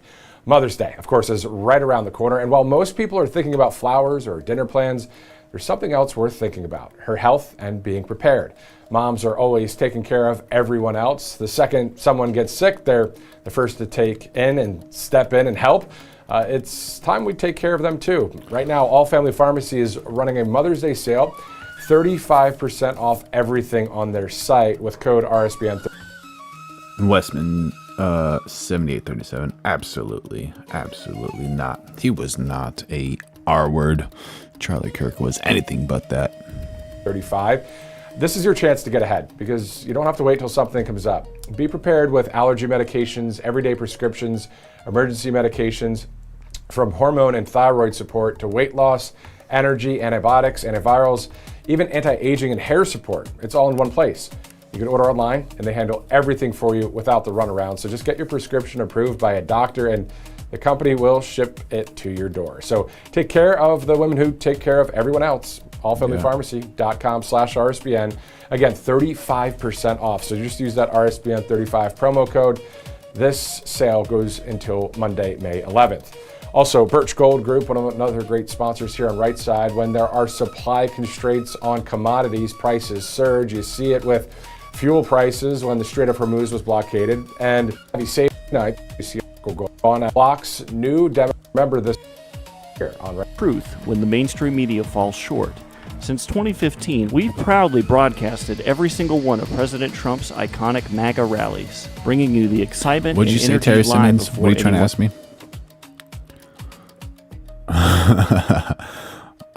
There you go, Len. There you go.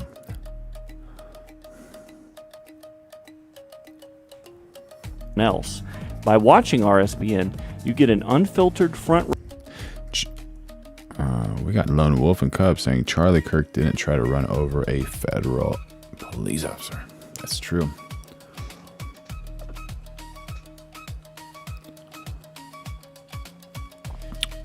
Terry Simmons asking, are you for Charlie Kirk? I think everyone is great. I love everybody. And I think that Charlie Kirk was particularly special and a very good soul and did so much good for this community. And So many people were sad when he passed. How about you? Are you for Charlie? Primal screams. That's a false statement. Primal screams says Charlie Kirk was a racist. We went over that already with the videos, and you know exactly what I'm talking about. Charlie Kirk is not a racist.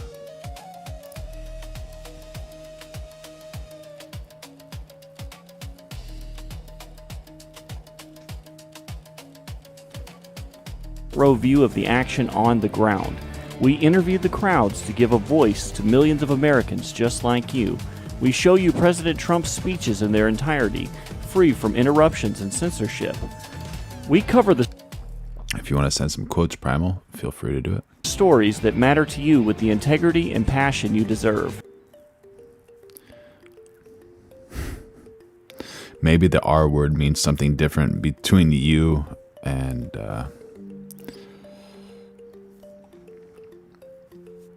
Primal. You never know. Thank you for choosing RSBN as your home for America First News.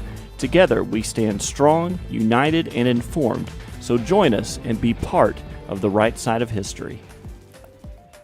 Hey y'all, it's Silk from Diamond and Silk Chit Chat Live. Look, don't forget to watch my show. You got your show, girl.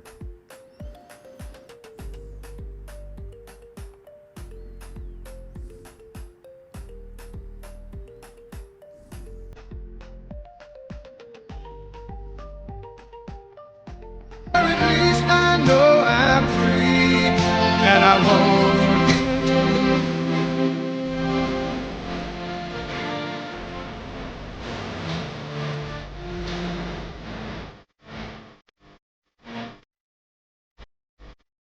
Who's the DJ for this song? Who knows? Does Trump have his phone in his pocket? He's like, I'm gonna walk out to the song. I love this land. God bless the U.S. Penguin hates his song. God bless the USA, man. DJ Whack. Thank you very much. We love that song. We could have listened to the whole song. We had that right from the beginning. It's Lee Greenwood, and it's been a great tribute to all of us. Why don't we sit down? We've got plenty of time, right? Special people, very special people.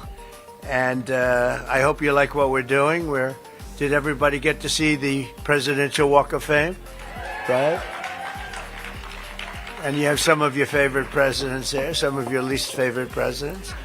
Some were good, some were great, some were terrible, but that's the way life goes. We got MTIHC saying Trump is so happy. There you go. Right? And thank you for jumping in on the chat. Make sure you like, subscribe, turn on those notifications. We're going live every single day of 2026.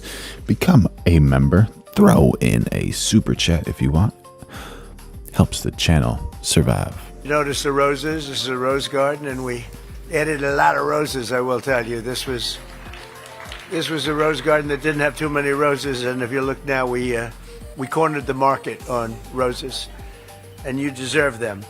So thank you for being with us in this beautiful spring, this gorgeous spring day. The very famous rose garden has been famous for a long time. They let it get a little bit out of control, but now it's brought back to the highest level. And you know where you're standing or sitting right now is white stone, and that was grass. And the problem with it is you couldn't walk on it because this is built on a wetland, and the grass was always soaking wet. It didn't matter. There you It go. was always soaking wet, absolutely. And so when Brooke Rollins would get up and start making a magnificent speech, and she'd be standing in mud, and she'd say, I ruined my shoes. Her speeches would never be as good as they could have been because she was always concerned about ruining her shoes. But people would come here, women would come with the high heels, and it wasn't a pretty picture. So after about 150 years, we gave up in the grass, so we said, let's build it so we can use it. And now we have lunches here, we have dinners here, and it's nice and it's cool. The white reflects the sun, so you don't, although it does go in my eye right now, I notice. I didn't anticipate that, but it's a great place. It's a great place, and we do news conferences, we do everything. And right up here, you probably noticed a new black granite and it's been so well received. People can't even believe it because the stones were all broken and really in bad disrepair, and it's really become great. And we added the pictures of the presidents from George Washington to a guy named Trump, and people really, they've loved it. We call it the Presidential Wall of Fame or Walk of Fame. We say you could call it either. Do you like walk or wall? Ready? Walk, Presidential Walk of Fame. Presidential Wall of Fame. Same. Same. That's the same. I would call that a tie. But I want to thank you all for being here. It's amazing. The weekend we celebrate Mother's Day, honoring the women who raised us and all of the wonderful mothers in our lives for millions of American families. Sunday will be filled with love and gratitude and joy. I had a great mother, by the way. And today we're honored to be joined by many strong and truly heroic moms. Primal screams, trying to take something out of context, saying, if I'm dealing with somebody in customer service who's a moronic black woman, I wonder, is she there because of her excellence? You just mentioned moronic. Or is she there because of affirmative action, the DEI thing? Yeah. Is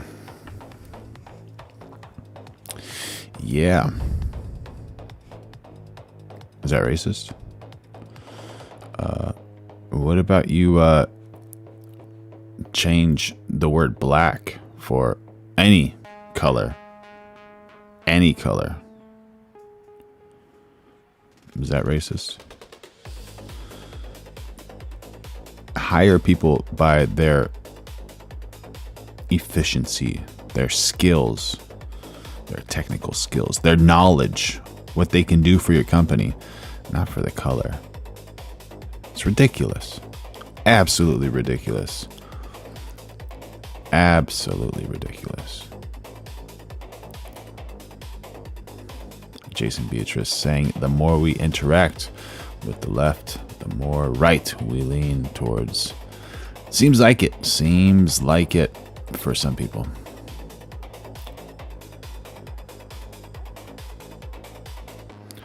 That's true. Captain Black, who's ganging up on people?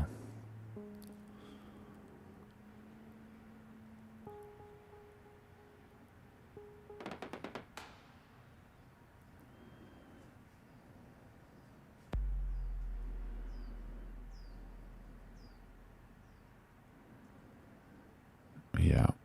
Oh, Jigsaw Player 5150 has joined the chat. There you go, buddy. There you go.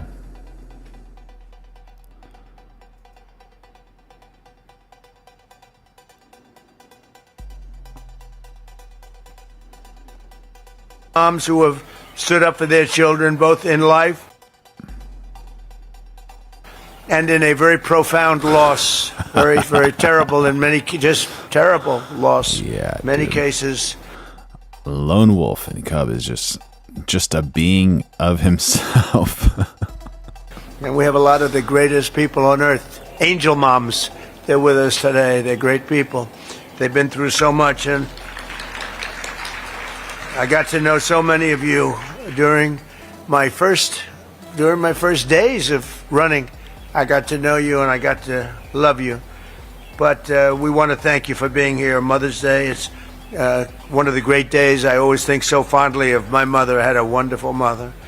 Among those with us this afternoon are a number of the angel moms who saw their precious children stolen from them by the open border policies of the radical left. Open borders, I call them stupid borders, not open. I call them stupid borders by stupid people that put them there. And the migrant criminals that let them pour into our country, and bad things happened. Bad things happened. 25 million people came into our country. Many of them were criminals. Many of them were murderers. They allowed them in with their open border policy. They should not allow in any criminals or bad people. Come on, y'all. What are you doing? Oh my gosh. Make sure y'all like, subscribe, turn on those notifications. We're going live every day of 2026, and If you want, you can continue this conversation on the Discord, but I gotta end the stream now, and I will see you soon. The Lord loves you. I love you. And if anyone starts spewing hate on you, just let that hate roll off of your back like water does off of a duck's back. Until next time, y'all.